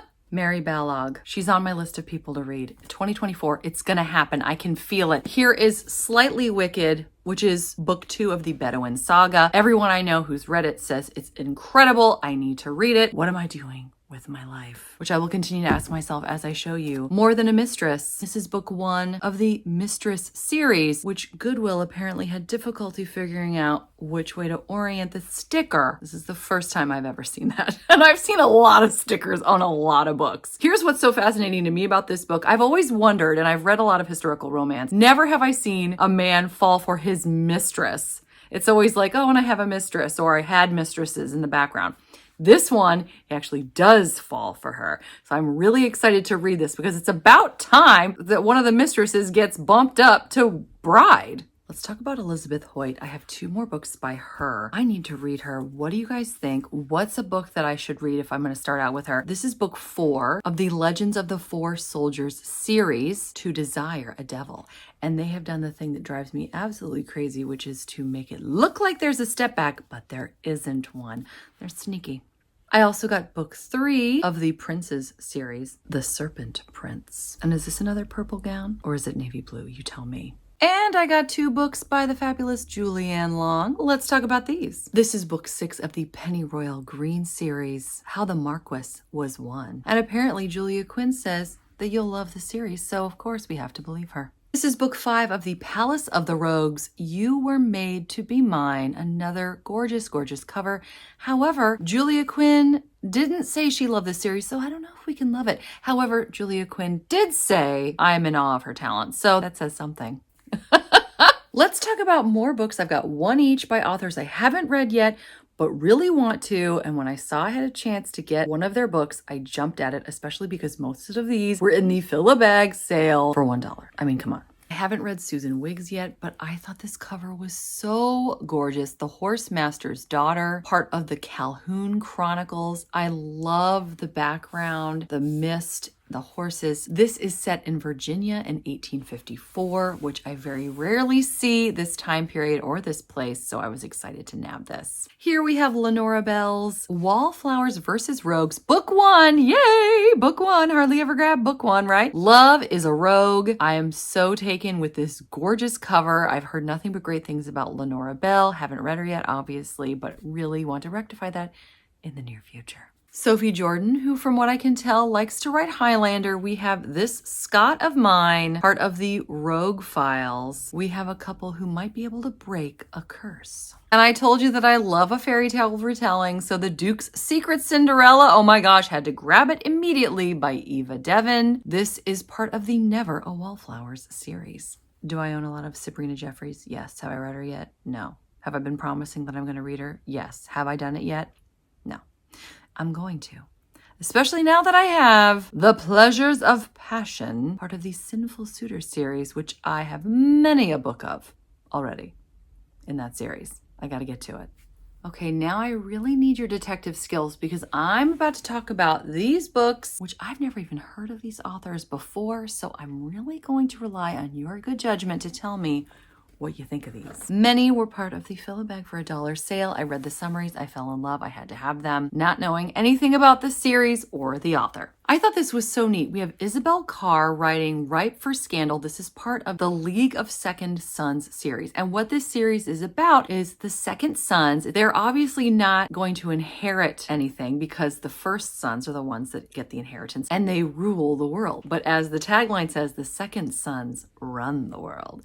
And so they are working together to benefit one another and find love in this very intriguing series. This is book 3 of the Warrior King series, and this series follows 4 young men raised as brothers in Scotland. The prophecy says that they're going to rule Scotland, but first they need to learn lessons in humility and love. And what's so cool about this too is he initially takes her under his care as a street urchin named Charles before discovering her true identity. Here's another case of hidden identity in A Duke to Remember by Kelly Bowen. We have a woman who's an actress by night, but by day she's also in costume or disguise, trying to solve scandals and right wrongs, where she meets our hero who has to decide between falling for her or solving his own scandal, I believe. It looks really interesting. Here's another one that the summary just really made me want to buy this book. This is book 4 of the Wicked Worthingtons series, I Thee Wed. We have 2 scientists working in a lab together. A female scientist at this day and age, of course, was very unusual. They start to feel an attraction for one another. So they give in as part of a science experiment to see if once they release all their passions, if it will fizzle out or if it will continue to grow. Gee, I wonder what will happen. Very intriguing and very different. This was too bonkers to pass up. The Seduction by Julia Ross. We have a man who loses everything gambling, and they say the only way for him to win anything back is to bed a particular woman. So he goes into the garden to try to seduce her, gets stung by a bee instead. Then she takes him in to care for him, and then they play chess for a week, apparently. I'm not really sure what that's about. But it looks very, very different and intriguing yet again. Here we have an enemies to lovers tale in The Highlander's Heart, which is book 2, the Highlander series by Amanda Forrester. We have a woman who tries to escape only to be caught by a laird from a rival clan. He tries to keep her out of trouble and out of his heart, but guess what? Neither works. Looks fun. Here comes some more hidden identity in Gillian Hunter's A Bride Unveiled, which is book number 11 of the Boss Castle series. Somebody out there must know this author. There's also a step back that's kind of ho-hum. It's just a building, or I guess the manor, but why not look at it, right? So this story is about a woman who had a childhood friend who disappeared and then turns up again later as a sword master. I am very intrigued. Well, you just got through more than 70 books. That's 71, but still that's more than 70. You should feel extremely accomplished. I had a blast doing this with you. Thank you so much for joining me. Again, let me know in the comments if you've read any of these, if you know of any of these authors, what you thought. I hope you're doing well. I hope you're enjoying whatever it is you're reading, whether you got it from a fill-a-bag sale for $1 or not. Until next time, thanks so much. Take care. Bye.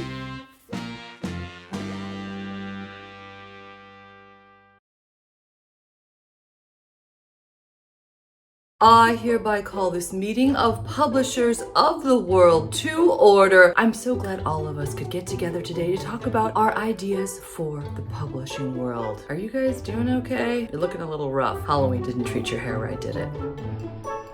So what ideas do we have? We want to take a Lisa Kleypas contemporary series and we want to make some of the books mass market paperbacks, but then make some of them large and hardback. Interesting. I want to take the Kate Bateman Ruthless Rival series, make them mostly mass market paperback, but then make the next one that's more like a work of art. Let's make it extra big. Diabolical. You know how the bars on the side are supposed to make people think there's a step back, but then when they're not cut out, you know that it's just a fake out? I thought we'd take Elizabeth Hoyt Maiden Lane series, do the bar so people think it was a step back, then think it's not a step back, but then throw them off again by actually making 2-page gorgeous step backs for the Maiden Lane series. Oh, that's gonna make them crazy. Why do we do this? Chaos. Hi, my name's Bea. Welcome to my channel. Mama Needs to Read Romance and share a fabulous, mostly used book haul with you. Another meeting that could have been an email. You got that right.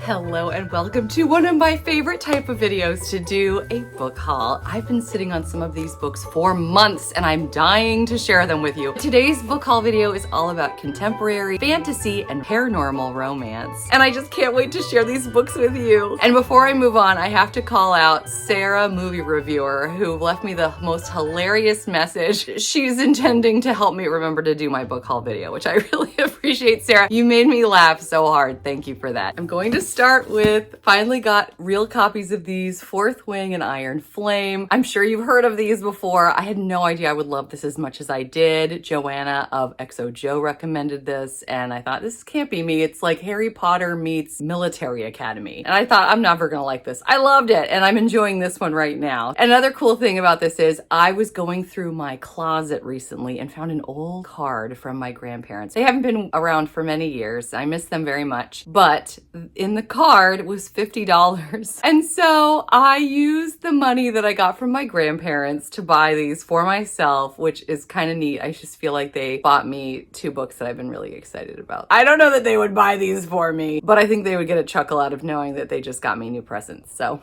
in case somehow you don't know what these are about, I should probably share, right? We have Violet. She is a military academy, but they're dragon riders. She's just trying to sort herself out in this new role, trying to figure out who's on her side and who's not, and then try to figure out love along the way. So it's intense. The stakes are high. It's high fantasy. There's a lot of world building, especially in this one. I'm trying not to get too lost.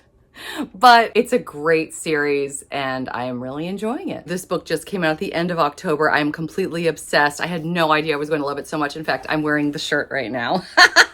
Look, I get to awkwardly show you another shirt. I love it. Anyway, I even have a mug too. I had to get all the merch. So we have Adeline and Jack. He's not only a kingpin in the 1920s in New York City, he's a bootlegger during Prohibition, but he is also of the Fae. She gets roped into that world, just a regular human, or is she? The second book is coming out in February, The Veil of Violence. I cannot wait. This carries the spice, the fantasy, the intensity, which I'm starting to realize I sort of like. It's so exciting. It's beautifully written. I I just felt like I was in that world right away. I just love it. If you like The Great Gatsby, if you like ACOTAR, Fae, high fantasy type things, I think you would love this book. So I bought it full price after having read the ARC for free, the advanced reader's copy through NetGalley. So if I buy a book full price, you know I love it, because I hardly ever do that. Another one that just came out last month, October, I believe. I had the ARC, again, advanced reader's copy. I'm not gonna keep saying that. Remember, that's what ARC means. Sorry, I don't want to bore you, but I don't want to say an acronym that no one knows either. I fell in love with the cover. As you can tell, based on what you know about me already, I do fall for covers. I'll show you a cover in a minute that I loved that I didn't love the book quite as much. You'll see what I'm saying in a minute. This one is just fantastic. It's Jim and Pam from The Office, but then so much more. Aspen here, she has a birthmark on her face, and it's kind of left her feeling less than. She comes from a broken home. He is from a perfect family, quote unquote. Not that there's any such thing, right? He has been pining for her forever, and then finally he gets a chance to show her what an incredible boyfriend he could be when they decide to fake date at Christmas time for his sister's wedding. It was beautiful. I loved it so much. I binged it over a weekend. I couldn't stop reading. This is the first book in the series. I'm really excited to read more of Shannon Page. This was her debut novel, and she was phenomenal. The slow burn, the spice, it was fabulous. And he's such a cinnamon roll, which is like my thing. So anyway, again, had the ARC, bought a copy, full price. What's happening to me? Okay, so let's talk about gorgeous covers that I fell in love with. This is on Kindle Unlimited. This is the first book in the Cocky Kingman's series. This is the cock down the block because there's a rooster, but also they talk about this a lot. I think I mentioned this the other day in my wrap up for October. I did love this. She's a curvy librarian and he is a billionaire NFL player who's desperately in love with her, and he has been for years and years. Again, we have fake dating going on. He gets a chance to show her just how much he likes her. Was this raunchy? Yes. Was it a little bit immature in terms of like the writing and the dialogue? Yes. Did I still love it? Yes. The foreword by the author explains this is just meant to be fluff. It's not meant to be serious. I really enjoyed it. It was a nice antidote to some of the heavier stuff I was reading, so I did enjoy picking this up periodically. And you could read this while mentally filing your nails. You just don't have to put a whole lot of effort into it. The next book is coming out at the end of November, this month, I believe, The Wiener Down the Way. And promises to be another fluffy, light, raunchy good time. So I may read that or not. I can't wait to see what the cover looks like. And by the way, I got this for $1 at a library sale. I couldn't believe it, especially because this is Kindle Unlimited, a brand new author. Somebody bought this and then maybe decided they didn't love it, but I couldn't believe it. When I had the chance to actually have a physical copy for $1, I took it. Let's talk about some more that I just went insane over the other day during my book hunt. You may have seen that. I couldn't believe that I was able to find these. I got these for like $5 a piece at this used bookstore. This is book 2 of the Bergman Brothers series. It's probably my favorite. Always Only You. You may have seen me do like a spoof on this the other day, the Choose Your Own Adventure and focusing on Ren. I didn't have the book at the time, so I couldn't even hold it up. But now I do for $5. We have a woman with autism and rheumatoid arthritis and the cinnamon roll hero who loves her, not despite of, but through and with anything that she might consider a hang up or too much. I thought this was so beautiful to watch her learn to accept love and see that she's just as valuable a person as anyone else. And I loved him, and it was spicy and it was fun and it was beautiful, and I can't believe I own this. I'm so excited. And along with this, another author I've never seen in bookstores before, Kristen Callahan. You may have seen, not many people watched it, my football collab with Christy of Christy Reads a Lot. We talked about our favorite football romances, and she's obviously read way more than I have because she's read more of everything than I have. But I fell in love with this series. I reread the whole thing. I binged it in September. And this is book 2 and book 4. And these are 2 of my favorites. I don't know where 1 and 3 were. Like, where are they? Why were only 2 and 4 there? You know I looked and looked, by the way. I was like, maybe they misshelved them. I'm probably going to binge these again next fall because I love a good football romance, despite the fact that I've never watched football. We used to go in college and watch the marching band. It was about the marching band. Yeah.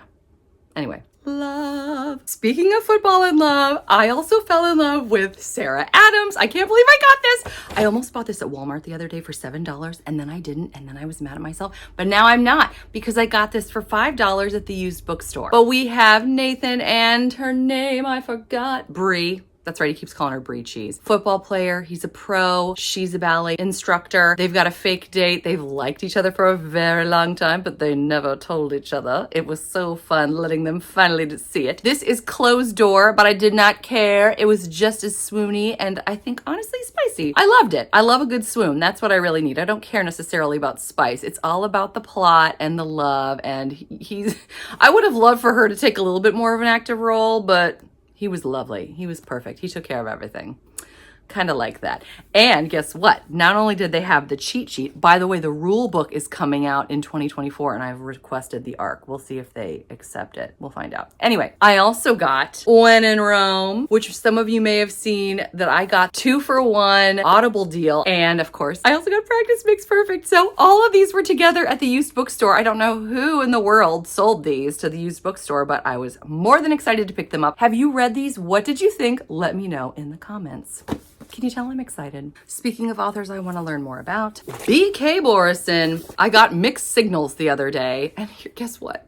I probably showed you this already when I wasn't going to because it wasn't a book haul, but she signed it. And she was at an event the same night that Elena Armas was. This is also signed. Let's look at that because why not? Not that you don't believe me. There it is. Anyway, I couldn't go because I was sick. Actually, no, it was back to school night, but I still got the books. They were sent to me, but I missed meeting the authors. And in a way, I was sort of glad because I had binged this the day before we would have met her. And I didn't love it as much as I was hoping to. I didn't like it as much as The American Roommate Experiment or The Spanish Love Deception. I was expecting to. I loved the second half, but the first half was kind of meh for me. So I wasn't quite as excited. And I was afraid, I mean, not that I would have said anything unkind to her at her signing, because I think she's a great author, but I wish I could have met her. I honestly do. She's lovely. This was somewhat fun, and I am excited to get into B.K. Borison. I want to start with her Love Light Farms, which is the Christmas one, next month. You might see that in my December haul. We'll see. And then let's just keep talking more about authors that I'm completely obsessed with. Allie Hazelwood. Oh my gosh, I just completely fell in love with her Checkmate YA romance book. But anyway, I got this for $1 at a used library sale. This is the Stemnitz novellas. We have 1, 2, 3. I read them independently. I got them through my library actually, and they were a lot of fun to listen to. I think some are better than others, but they're all very good, and I cannot believe I own this. I just want to own all of the Allie Hazelwood. She's an auto-buy author for me, if you hadn't figured it out. Noticing anything different? Guess what? It's the day after I recorded my book haul, and of course what came last night? Check and Mate by Allie Hazelwood. It's a YA romance I gave 6 stars to. I want to thank the lovely, fabulous Amina who gave me a gift card to Amazon so I could get this. I'm so thankful, Amina. Thank you so much for the incredibly generous gift card. Everything else you got me. I pre-ordered everything else. It's not coming out until 2024. So you'll see other things that Amina generously got me in an upcoming book haul next year. But thank you for being so lovely, Amina. And it's not even my birthday yet. That would be next month. And now back to the rest of the haul, which I filmed yesterday.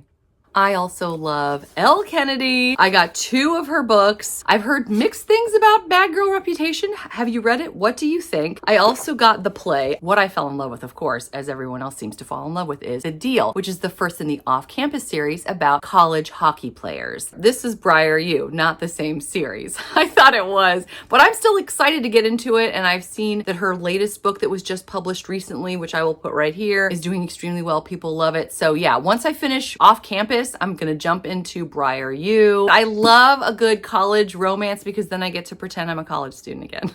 That's what we love, right? The escapism. Sometimes I'm 22 when I read. Sometimes I'm a college student when I read. Sometimes I'm a medieval princess when I read, right? It's fun. I also got 2 more Christina Lauren's. I got this for $1. I was so excited. And this one I think is relatively new. I've seen mixed reviews on this one. Have you read either of these? What did you think? I can't wait to learn all about them. I got this just for like $3 at a used bookstore. So I think they're in great shape though. And they don't look like they've even necessarily been read. I mean, look at the spines.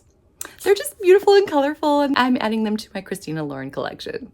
More authors that I really like that I'm excited that I grabbed more books too. Olivia Dade. I just read her very first book in her There's Something About Marysburg series, Teach Me. And I really liked liked it. So I was excited when I was able to grab another one of her contemporary romances, Shipwrecked. This looks like it's the perfect read for winter, so I'm going to see if I can get to it then. But I love her books about curvy heroines and the men who love them. If her other books are like Teach Me, they're mature, they're well written, and they are a good time. So I already had To All the Boys I Loved Before, which is the first book and the first movie on Netflix. Have you seen it? I loved it so much. I'm not even a huge YA person usually, but when I saw this for $1.50 at the used bookstore, I had to grab it. So now I have the first two, and I'm going to be looking out for the third, about a girl who writes letters to boys that she loved that are never meant to be sent, but then they do get sent, and then the fallout that happens after that. It's so fun. Also, I've heard incredible things about Sally Thorne. I already have The Hating Game. Haven't read it yet, but I've heard from friends that I definitely need to read 99% Mine and Second First Impressions. I got both of these at the used bookstore for under $10, I believe. I read Angelica Frankenstein Makes Her Match, which I had mixed feelings about, but I found ultimately to be fascinating. This author just seems to be a whole different type of writer, so I'm really curious to read more about her and see what I think.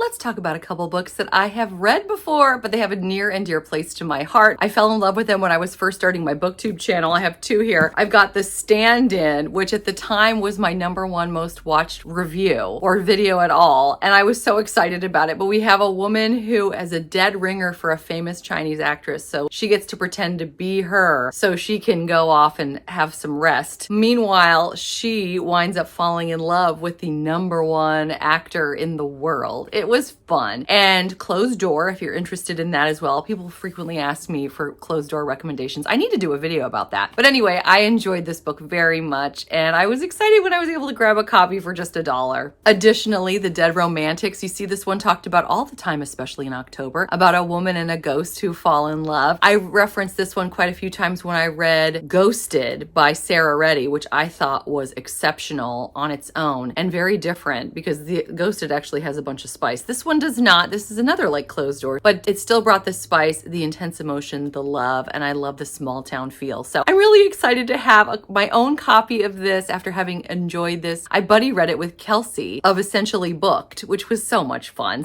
And that was ages ago. Poor Kelsey. She's like, do you want a buddy read? And I was like, well, what does that mean? What are we supposed to do? So she had to teach me how to buddy read.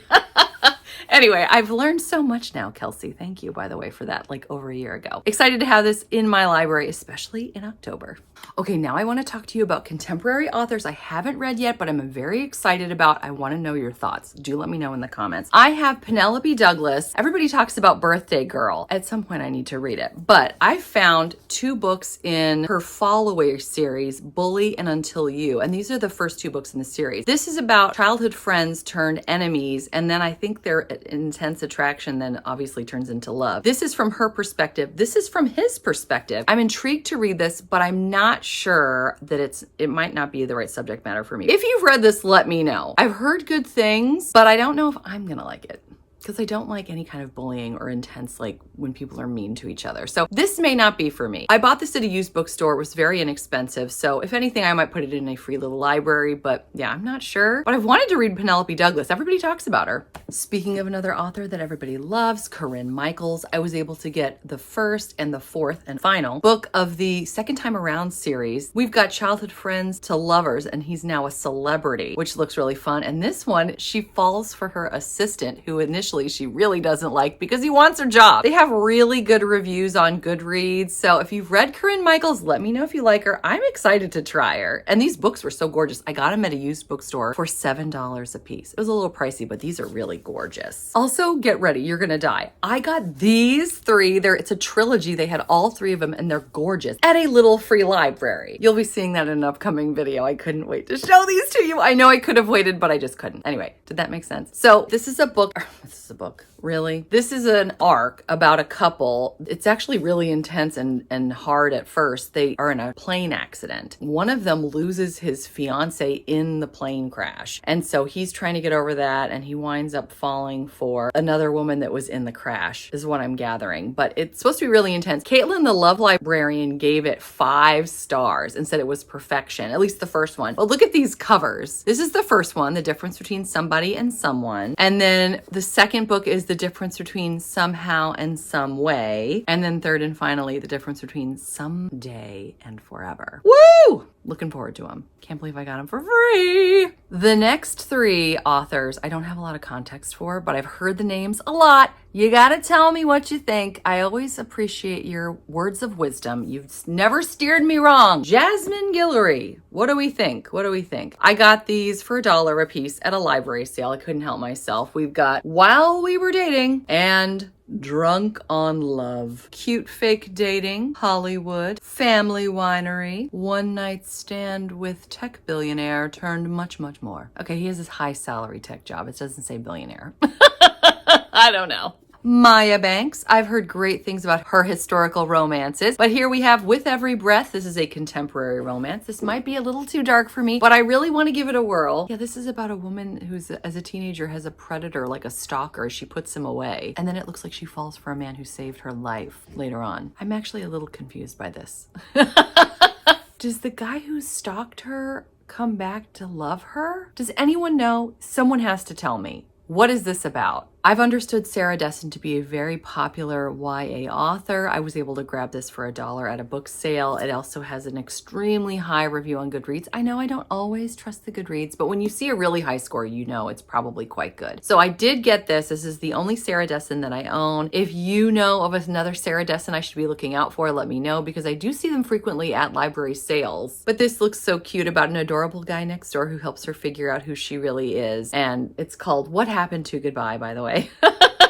Anyway, let me know what your thoughts are. I've heard a lot of good things, and I'd like to dive in to know more about this author. Some of you may remember a while back I did a video on books that gripped me and never let me go, and this is a YA. This is a kind of romance. They made a movie, which was fantastic, and then there have been multiple spin-offs of Every Day by David Levithan. It's about a person named A who wakes up every morning in the body of someone else who is his same age. And one day A falls in love with a gal named Rhiannon. And so A does everything that A can to see her as much as A can. It was beautiful. A wakes up in so many different people, both males and females. It was so interesting to see. I just adored this book. It was so fascinating, and I loved reading more books in the series. So I was really excited to be able to pick this up for $1 at a library sale. I also grabbed You Know Me Well. This is by David Levithan and another author. What's so fascinating is we have a hero and a heroine who are best friends, and each of them is actually in love with their own other best friends, their same-sex best friends, but they work together. And the fact that each David Levithan and Nina LaCour write this as one character and then the other, I was so fascinated. Let's talk about books I haven't read, but I love because I love the movies or the television shows. Just Like Heaven. I mentioned earlier the book Ghosted by Sarah Reddy, and then also The Dead Romantics, obviously, by Ashley Poston. I always think of those when I think of Just Like Heaven, where we've got a real guy, Mark Ruffalo, who I just love, and then Reese Witherspoon plays the ghost. I've seen so much about Daisy Joan and the Six by Taylor Jenkins Reid. I haven't seen the movie, I haven't read the book, but I want to do both, and when I saw this for $1 at a library sale, I just couldn't say no. It's about a gal meeting a rock band in the 70s, I want to say. One of my favorite movies ever, Under the Tuscan Sun. I've heard that what's funny about this book is it's very different from the movie, that they really turn the movie into a romance, whereas this is more about actually converting a house. But it is based in the same area. So I adore the movie, the soundtrack, all of that. And to get this book, I just had to get it. I couldn't pass it up. I know it's going to be very different from the movie, but I don't really care. Now, this isn't a movie, but this was a TV show, Younger, about a woman in her early 40s falling for a man who's 26, just figuring out life, living in the city, moving on after breaking up with her husband. And I really enjoyed the show, although it's a little edgy for me, but I really did love it. I'm so excited to get into this book and see how it is similar or different from the show. And then this one, I have heard so much about Red, White, and Royal Blue. I cannot wait to read this book. I know Amazon Prime made a movie that people have told me is fantastic. So when I had the chance to buy this for a couple bucks at the used bookstore, I took it, and I can't wait to dive in. I was able to grab this at a library sale for $2. I was very excited. This is up currently for Best Romantic Comedy on Goodreads for the year 2023. So heard a lot of buzz about it. Honestly, don't know a whole lot of what it's about, but I sort of want to go into it blind. This looked so cool. I got this for 50 cents at a library sale, a little something different. We have two people who are shy and they really like each other, but the story is told from the perspectives of other people that see them in the park, including a squirrel. So it's really interesting to see. I think it's like 12 different perspectives of their love story, from like the meet cute to whether or not they're going to wind up together. So I thought this sounded so neat. And it's by Sandy Hall, by the way. I had to get this one. This was in the historical romances, but it doesn't seem like it's very old. The reason I got this is because of how gorgeous it is fall-wise, even the spine. And then, are you ready to die? Get ready. There's the step back. Look at this. Did you think we weren't going to have any step backs today? Oh, yes, we are. This might be the only one. No, wait, no. Wait till you see my other one. Oh my gosh. But I just love a good fall wedding. So cute. I had to get it for 49 cents. This one I had to grab. This was like $10. I was like, well, let's just get crazy. Hockey Hotties #1. Yes, that is literally the name of the series, Hockey Hotties. I saw the other covers for these. Like, look at this cover. This is the other cover. Whoa! And wait till you see the other covers. Maybe you will if you look it up. But this one is so crazy. He has a one-night stand with a gal and then wins the game. And you know how superstitious they can be. He feels like he needs to be with her every night before a game. I thought the premise was so creative and just laugh out loud that I had to go ahead and get this. And I mean, I love a good hockey series. And when I saw the chance to get the first one in the series, I was like, let's do it. So we'll see if it's worth it.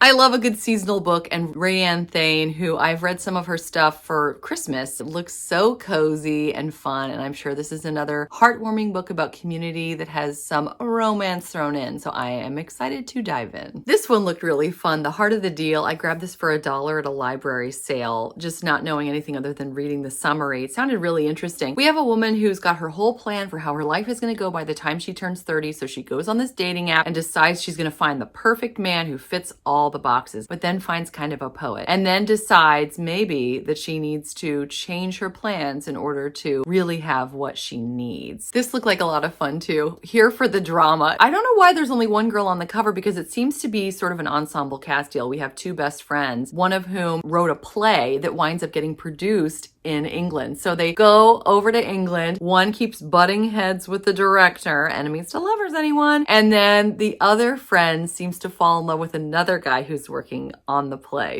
I love doing Apple things, especially in September. So when I saw this for $1 at a library sale, a second bite at the Apple, I thought this was really cool. It's about a woman who's given up on love. She's a food writer, and then she gets the story opportunity of a lifetime. But unfortunately, it could also make or break her career and the relationship that's just taking flight. So it looked fun, and I love this cover. And now we're veering more into women's fiction, I believe, but I thought this was such a neat idea, I had to get it. The Most Likely Club. We have 4 friends. They haven't really known each other in quite a while, but they get back together at their 20th high school reunion to see how they've changed, what needs tweaking, and where they're going to go from here. It looks like a really neat entering middle life story of analyzing and acceptance, or words like that.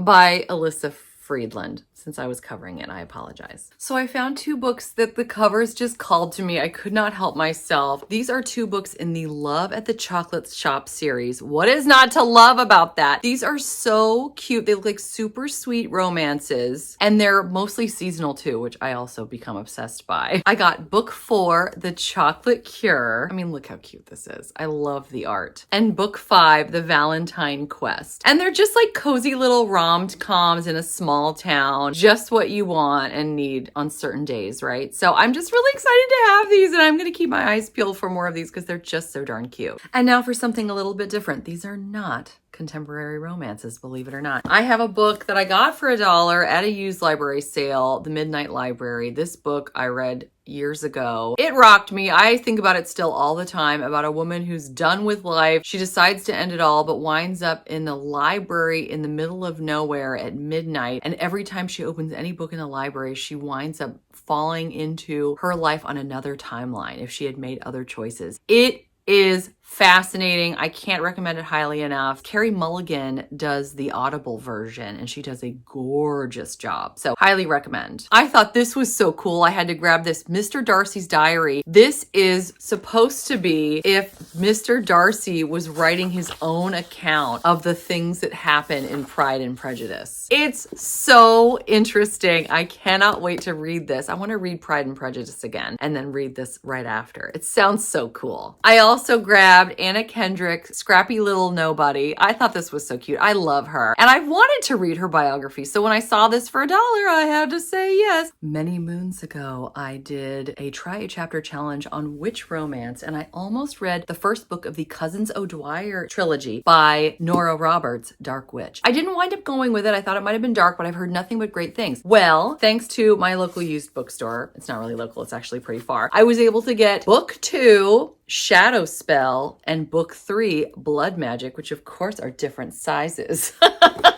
So now I have all 3 books in the series. Can you believe it? I have not read Nora Roberts. Where have I been? What have I been doing? Whitney of Tibbora's Den is always going on about how great she is. I know I need to read it. I read The Warlord Wants Forever, which is the prequel to the Immortals After Dark series, which I found to be bonkers. I still want to read the series because Lynn of Lynn's Romance Library said that Cressley Cole is the Lisa Kleypas of paranormal romance. Say less, Lynn. Say less. I mean, come on. So I'm definitely going to continue reading this series. I actually got the first book in the series, A Hunger Like No Other. So I'm really excited about that. I also got book 11, Lothair, and book 13, McCreeve. I love the art on the sides of these too. Can you see it?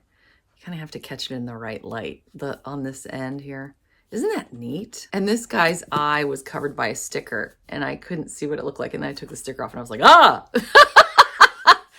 It was something. Maybe you had to be there. The Highlander series by Karen Marie Monning. You may have seen this in my book hunt the other day, but I was able to get this for 50 cents. This is the better copy.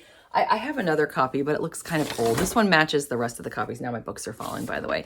So this is the first book in the Highlander series. I enjoyed it mostly. He's kind of a caveman, but I think that's to be expected in the Highlander series. And then I also got the 8th book in the series. This is the final book. I've listened to this one and I really, really enjoyed it. So I'm glad to have a physical copy, even though it's different size from all the other books in the series, just to make me crazy. Oh well, what are you gonna do, right? So I mentioned Kristen Callahan a minute ago with her football romances and how much I love this author. She's also done a Victorian era paranormal series called the Darkest London series. This is book 2, Moon Glow. I am so excited to have this. I actually started reading the prequel on Book Funnel. I was able to find it online, so I was able to read it for free, but it was very tricky to find. It's amazing how you can do that sometimes. I wound up not having enough time to read it, but I do really want to get into this series at some point and just read all the Kristen Callahan I can because I just love her and I love her version of Spice. It's great. Continuing on with paranormal, I'm excited about Midnight Sun. Bam! It's part doorstop, part book.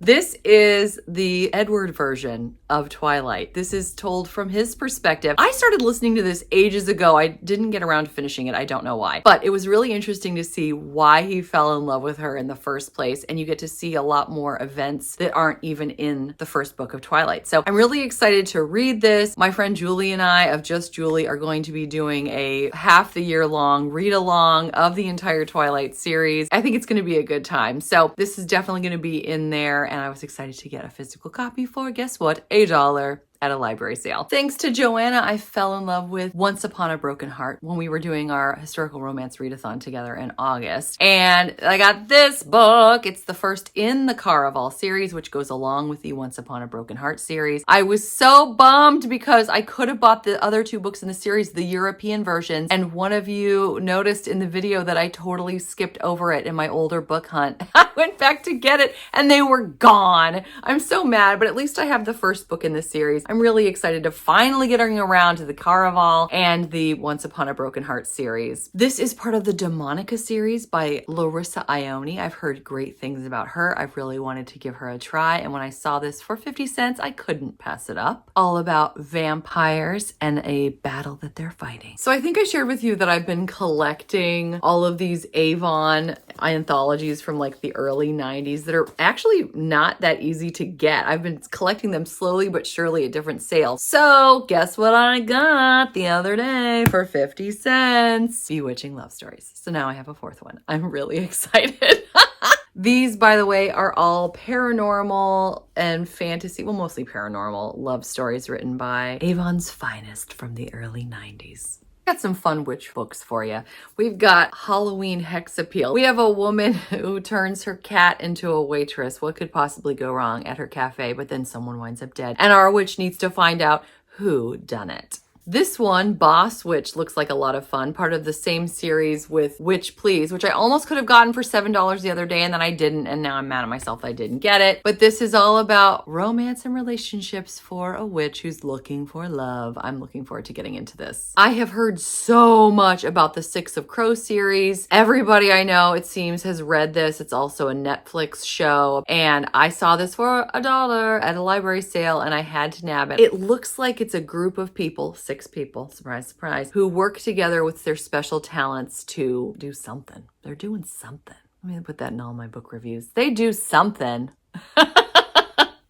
So this series was fascinating to me. This is a YA series, the Selection series. I have book 2, The Elite, and book 3, The One. 35 women in some future society have a life laid out for them, but 35 are chosen. Basically, it's like a bachelor type thing. They go into this palace. They're trying to win the heart of a prince. Obviously, only one can win, but one of the gals is in love with a guy who's in a lower caste than her. However, once she meets the prince, she starts to question things. Ever heard of a little show or book series called Outlander? You have? Well, guess what? I got 2 books in the series. These books were so gorgeous. They're a bit worse for the wear, but I couldn't help myself. This is Dragonfly and Ember. Obviously, it's part of the Outlander series. Look at this step back.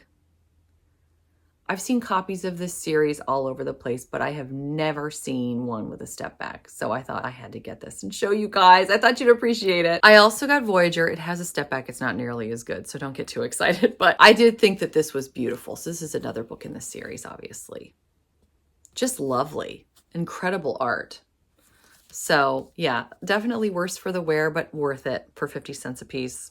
For $3, I also nabbed 3 books in the After series by Anna Todd. We have After. This is book 3, After We Fell. And this is book 4, After Ever Happy, which is confusing. It follows a college gal and apparently a somewhat toxic relationship of like enemies to lovers. It's grumpy sunshine. This one follows a young woman in college who, even though she has the perfect boyfriend, falls for a bad boy. Looks interesting. This looks like it might be a little toxic. I can't say too much about it because it is impacted by the first book. And then this is the same couple again. So this is their arc. I know a lot of people have read these. Wow, 1 billion reads online, it says.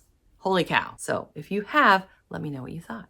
I don't tend to go for military romance because it can be a little too dark and stressful for me, but this looked so good. The Unsung Hero by Susan Bruckman, who wrote the original Bodyguard. Remember that movie? Maybe in the 90s if you were around, I don't know. Anyway, this is about a Navy SEAL who, look at this. I mean, come on, look at this step back. A Navy SEAL who is recovering from a head injury, but then sees something bad happen, like Rear Window style, Alfred Hitchcock, if you know what I'm saying. He bands together this group of people who are going to help him bring down the bad guys, and one is the sweet, sweet girl next door. So this looked really fun and I couldn't help myself. I mean, look at this.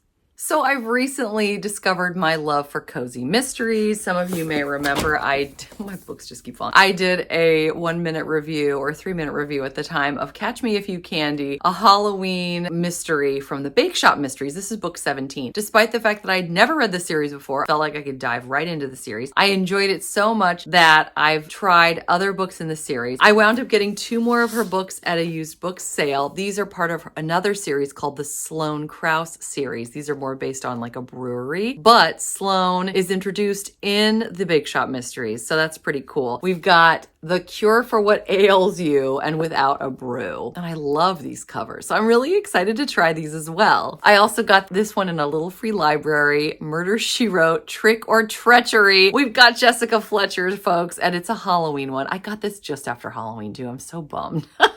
I wish I had gotten it earlier because I would have loved to have read it. I loved this series growing up. I used to watch it with my grandparents, actually. I am excited to finally own a copy that I got for free. So yay. So those were my books. I had so much fun. That was more than 75. If you're still here, you should get a trophy. And I watched all of a really long book haul trophy. I had so much fun. Thank you for sharing in my fun, in my joy. I love to share it with you. Now I'm gonna have to see how I'm gonna get these on my shelves. Honestly, I do have some bookshelves downstairs. I might put my cozy mysteries down there and just focus on romance up here. We'll see what happens. I'll let you know. Don't worry. I hope you're doing well. I hope you're enjoying whatever it is you're reading, whether you decide to book haul it or not. Until next time, thanks so much. Take care. Bye.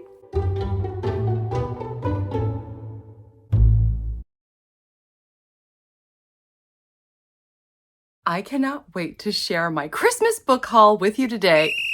My Christmas book haul. What in the world? You cannot do another book haul. You have exceeded the limit of book hauls on YouTube. Red flag, green card, whatever. No. Who are you? I'm a member of the YouTube police. That's a thing?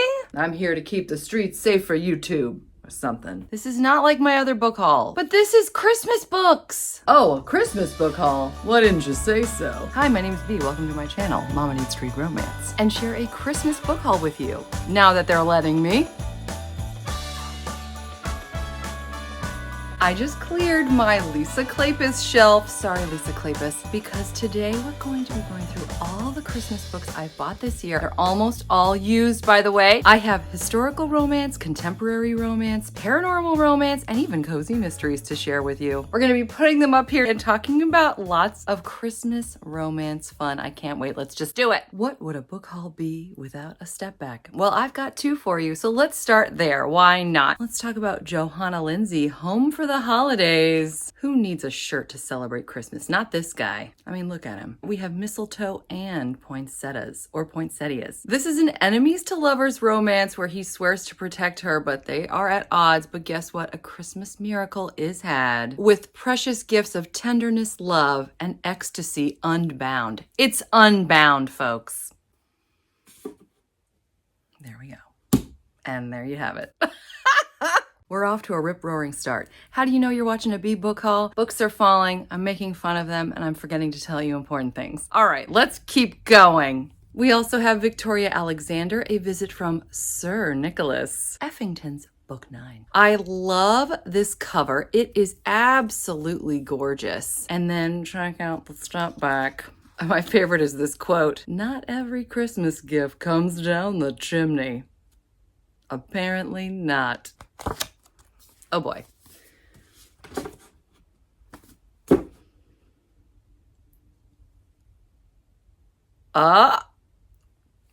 Magic. Christmas magic. There you have it. Let's keep going with historical romance, though I am out of step backs already. But guess what? I still have gorgeous covers to share. Check this one out. Kate Bateman, Orchids and Mistletoe. This is book 3.5 in the Secrets and Spies series. I saw this and just had to buy it. I got this on Amazon and it was only like $5. And it's a novella. It looks really good though. We have Grumpy Sunshine here. He is just brooding. He's trying to still recover after the war. She's trying to keep her orchids alive to present to the royal courts. She needs a hothouse. He happens to have one. My favorite of this summary is the very end. In Emma's company, grouchy Kit rediscovers the joy of being alive, while Emma can't resist the impulse to make Kit smile again or to steal his clothes while he's bathing. Let's do it. Okay, now I can't put this here because look, you can't see that actually. Oh, well, maybe you can't see it. Maybe it's not a big deal. No, it's gonna bother me. It's too tall. I'm gonna put it right here. And then it's going to disappear. This is difficult. Okay, this book looks awesome. The Season by Sarah McLean. It's a standalone. You don't know how hard it is to find Sarah McLean in used books. Nobody ever wants to give her stuff up. I got this for 50 cents, so I feel very proud. But let's talk about the actual story here. This looks really, really interesting. We have a young gal. It's the beginning of her season. Her mom just wants to marry her off to somebody safe. She's not having it. Well, a murder takes place. She winds up helping a handsome gentleman to try to uncover who the killer is. There's espionage. There's suspense. There's romance. Let's do this right now. It sounds amazing, and it is also at Christmas.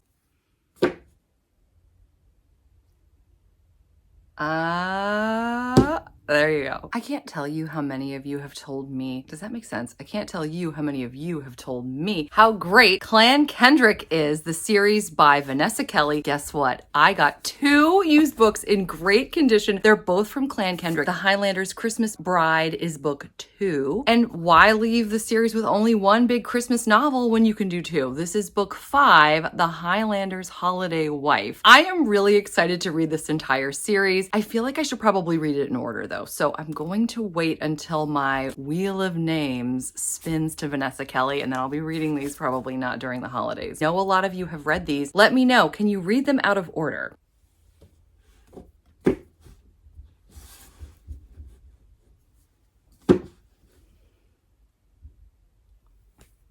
Okay. I've got 2 or kind of 3 Christmas stories by Mary Balog. Let me explain. We have A Christmas Bride and Christmas Beau. These are 2 stories, which is book 7 of the Stapleton Downs series. I also had Whoa, there we go. Well, what are you going to do? I also got this one. I thought this cover looked so interesting. It's so old school. I could not help myself. Let's see when this was published. They're all falling now. Any guesses? I'll give you a couple seconds. 1992. I know this is supposed to look older than 1992, right? Is this what the art looked like in 1992? This is a standalone story. She's got a lot of money. He needs a lot of money. They don't believe it's going to be a love match, and yet, with the miracle of Christmas, it becomes one.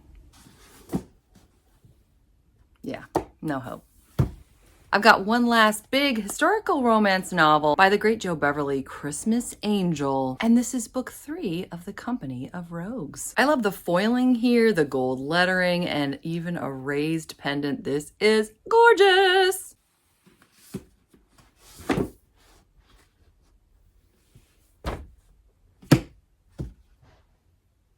Let's talk historical romance anthologies. Oh, I've got some great ones. How the Dukes Stole Christmas. I can't believe I was able to get a physical copy for 75 cents. I've been looking for this forever. I've already read one of the novellas in this book by the great Sarah McLean. I need to read this Christmas Sophie Jordan, Joanna Shoup, and Tessa Dare, who is one of my very favorite historical romance authors of all time. I am so excited to physically own this, and I cannot wait to start reading it. Oh, it's going to be so good. We're not going to talk about it. We're not going to talk about it. Let's move on. I got another great one. Kisses Under the Mistletoe, Suzanne Enoch, Amelia Gray, and Anna Bennett. Those of you that saw my December TBR know that I am excited to read this, partly because I just read an ARC or Advanced Reader's Copy by Anna Bennett called It Takes a Rake, which I found somewhat infuriating, but mainly super charming. So I'm really excited to read something else by Anna Bennett this Christmas. I need to tackle Susan Enoch and Amelia Gray. I've read one book of hers, but I need to read more. So I'm really excited to read this anthology this Christmas as well. And I got this for 50 cents. You know, don't give the books the satisfaction. Just don't even look at them. You know who I love? Lisa Kleypas. So when I saw this little anthology with Kay Hooper, I could not help myself but to get it. It was only 75 cents at the used bookstore. I don't know Kay Hooper at all. I've never even heard her name. But Lisa Kleypas is one of my favorite historical romance authors of all time. And I've never heard of Surrender by her. In this book, Surrender, which I've never heard of, Lisa Kleypas has a beautiful aristocratic Bostonian discover the true meaning of giving when she falls tenderly and passionately in love with a troubled stranger, her husband. How cool!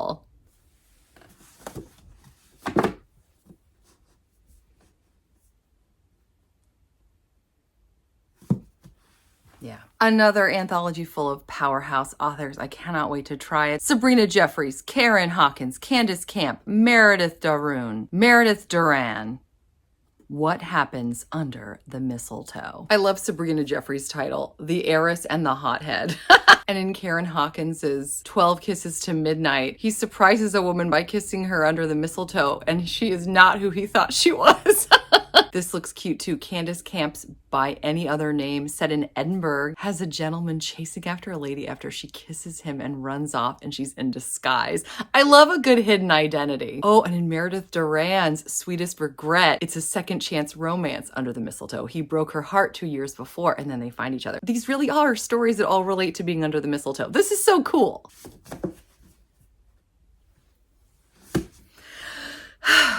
Yet another one, Heather Graham, Joe Beverly, Candace Camp. We're seeing some of the same ladies again, but I couldn't be more excited. Got this for 75 cents at a used bookstore. It's A Bride by Christmas. I love Christmas. I love weddings. Who can resist a Christmas wedding? Heather Graham's, I know she's known for her Civil War romance. This is no exception. This one is set during the Civil War. The Wise Virgin by Joe Beverly is all about enemies to lovers, and it's like a Romeo and Juliet situation. Tumbleweed Christmas, set in the West. Man, this really has it all.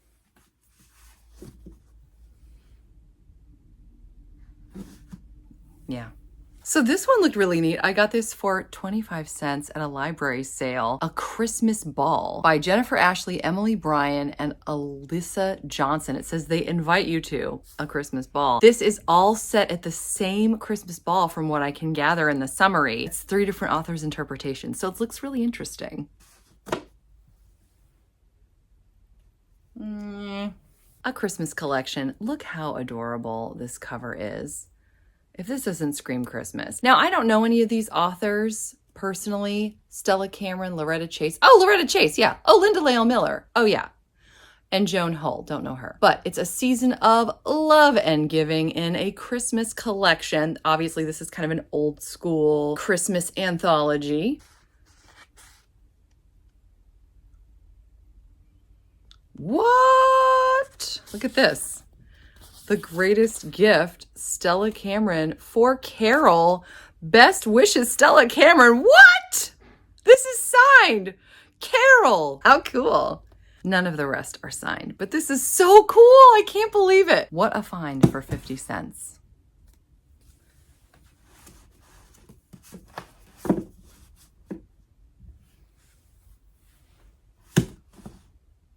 We are going to shift gears now into contemporary romance with my favorite Christmas read of 2023. This was just published in September. I loved it so much. We have Enemies to Lovers. You've already probably heard me talk about this, but I'm going to tell you one more time because it bears repeating. She wants his grandfather's Christmas shop in this cozy little small town. He says, you can't have it unless you beat me in the Christmas games. This has everything. Suspense. It's spicy, though it's closed door. I loved the slow burn. I loved everybody in the town. It was Christmassy, but inventive at the same time. It didn't feel like just kind of checking the boxes or going through the motions. It was really well written, a lot of fun, and I read a lot of Christmas romance this year. This one is my top. It's fantastic. So I was excited to buy this full price. Even after having read the ARC, I had it for free on my Kindle, but I still wanted to support the author and wanted to buy a copy for myself because it's just so good. I have a feeling I'm going to be moving some of these. I'm putting my contemporary on that side. We'll see what happens. I read this last year, Christina Lauren in a Holidays. I loved this so much. It's Groundhog Day meets Christmas. She has to keep living the same week, the week leading up to Christmas, over and over again until she gets it right. It's sort of a love, not triangle, but like a love V. She kisses one brother, but she's been in love with the other one forever. It's fun to see the different ways that this plays out. I had a blast when I read it, and when I had a chance to buy it for a couple bucks at a used bookstore, I took it. BK Borison, I've been dying to read her. I mentioned in my December TBR that I want to start reading her this month with Love Light Farms. This is book 1 of the Love Light Farms series. I don't know much more than that other than she's well beloved. She's written about 3 more books in the series, I believe. I was able to get Mixed Signals signed when I was supposed to have met her, but didn't get to, unfortunately. But I'm excited to start the series off this month with a Christmassy book. I'm really excited to read the Bromance Book Club at some point by Lyssa K. Adams. This is book 5 in the Bromance Book Club series, A Very Merry Bromance. This series follows gentlemen who really want to win the loves of their lives, and they read romance novels together in order to figure out how to woo these women. When I was able to pick this up at a library sale for $1, I took it. Jenny Holiday wrote a book I'm really excited about called Duke Actually, like Love Actually. I love that movie so much, but I haven't watched it in a couple years because I don't know if you're like me, you remember the parts that you love and then you start watching it and you go, oh my gosh, I cannot watch this around children. This is not appropriate. A lot of it is not. I always forget that. Anyway, now at least I could read Duke Actually, which is based, at least in part, on that movie. Both of these two are in New York City. They've sworn off love. He is royalty. They just want to be friends and sort of nurse their wounds together, but then they wind up falling for each other. Looks so cute. I just got this at a used library sale. I'm going to be buddy reading this with Tara of Tara Talks Books. It's about a woman that finds an old Santa suit in a closet, and inside is a letter written by a child hoping that her father, who is in the war, will come home for Christmas. Well, this story is about her solving the mystery and finding a second chance at love. I cannot wait. And it's slim too. It's not going to take that long to read. I'm really excited about this book. This looked so fun, I could not help myself. The Holiday Swap by Maggie Knox. It's about identical twins who decide to switch lives for Christmas. And I bet they find love. I feel like I saw a Christmas movie about this starring Candace Cameron Bure as both of the twins. Anybody with me? I love a good twin swap ever since Freaky Friday. No, not Freaky Friday. The Parent Trap. Yeah, that other one. I found this one intriguing, Always in December by Emily Stone. I got this for a couple bucks at the used bookstore. This is about a couple who are both hurting at Christmas time and they bump into one another literally and they fall madly in love, but then he keeps disappearing, but then they keep bumping into one another. Apparently this is supposed to be a devastating, romantic, life-affirming love story. So hopefully it's my cup of tea. It looks really good. Okay, this one's kind of magical. Once Upon a December, we have a woman who is in a Christmas market in Milwaukee, Wisconsin. She is just trying to recover from life after a divorce and meets this lovely guy who saves her the best Kringle bites. He's part of a magical Christmas market that they exist for 4 weeks for December. And then once the Christmas season is over, the rest of the world moves on, but they don't exist again until next Christmas. So for him, life is always just December. He actually likes it until he meets her, and then they have to figure out what's going to happen. This is really intriguing. Hey! Well, we're getting there. Here we have Meet Me in London. This is Meet Me Book 1, actually, by Georgia Tofolo. Hopefully I pronounced that correctly. This is the second or third book that I've seen that says in the summary, for fans of Christina Lauren's In a Holidays. I love it. This is essentially fake engagement that turns real. It looks cute and I want to try it.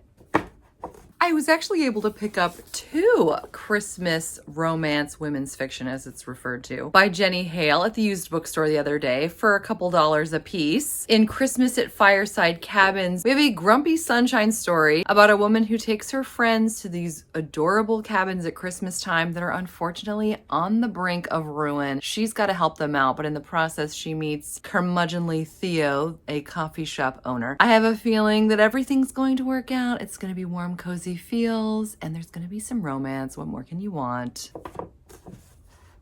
And in this one, there is a second chance at love, and now we're saving a hotel. Charlie, our heroine, has a lot of love to give, but can she convince her beau to open his heart to the true meaning of Christmas before the inn is lost forever? Let's hope she can. It's getting better. I thought this was so precious. It reminds me of a Christmas card. I got this for a couple bucks at a used bookstore. How often do you see the couple looking out at you? It's just so funny. It's called A Short and Sweet Christmas Romance Collection, all by the same author, Anne Harrison. Read these 3 short and sweet Christmas novelettes, the perfect length for holiday travel, if you like Hallmark movies, hot chocolate, and romance that comes when you least expect it. Done. This I found at a Free Little Library. I can't remember if I put that one up yet or not. So if you see this in a future Free Little Library, I apologize. It's a riveting, inspirational romance, Sabotage at Sea. This is about a Navy SEAL and a DEA agent. They're gonna have their second chance at romance while solving a crime at Christmas. This sounds like all the cool stuff, like a movie. Sign me up. Oh my gosh. Check it out. Rayanne Thane. I just grabbed one of her summer books. Now I'm excited to try out one of her Christmassy ones. This gal is known for her seasonal hits, and I'm sure Christmas in Snowflake Canyon is no exception. Got this for 50 cents at a library sale. And now we come to a problem. I still have paranormal romance and cozy mysteries, but this shelf is full. What will we do? Also, do you notice I have Life is Better With You up? I'm not book hauling this right now because I already did. It is technically a Christmas book, but so much more. I love it so much. I just bought this recently after owning the advanced reader's copy. It's so good. Okay, I'll just tell you a little bit in case you forgot. It's Secret Pining. It's He Falls First. It's Grumpy Sunshine, Cinnamon Roll Hero, Yummy Yumminess, Christmas Wedding. He needs her to be his fake date. It's just so good. It's spicy, it's steamy, it's emotional. It was deep. I loved it. I cannot wait for the rest of the series. Okay, I totally book hauled it again. I'm sorry. Okay, let's talk paranormal. We're not going to be talking about it very long because I only have 2 books. This is The Deep Kiss of Winter. It is the Immortals After Dark series, book 7. I've only read the first book. It was kind of bananas. Actually, I think it was the prequel. Cressley Cole is the Lisa Kleypas of paranormal romance, so I have to read the series. Super excited to get this. This is a Christmas novel, but honestly, I think I can just put this over with my Cressley Cole Immortals After Dark, so that's going to save us some space. Thank goodness. This, by the way, is another achingly beautiful love story about a vampire warrior and a Valkyrie. Okay, this is actually fitting that I've saved it for now because I want to talk to you about cozy mysteries next. This actually rides the line between paranormal and cozy mystery. We have a witch who is solving a cozy mystery at Christmas time. Someone dies during the Secret Santa gift exchange. What a shame. And she's got to solve the crime and apparently save the world as well. This looks super cute. And now we'll talk more about the other cozy mysteries I got, which I don't know where I will put. I think I can fit this. Okay, this is fitting. Yay! But now I have some cozy mysteries. Maybe they'll fit up here. They'll fit up here. It'll be all right. Don't worry. Are you worried? Don't worry.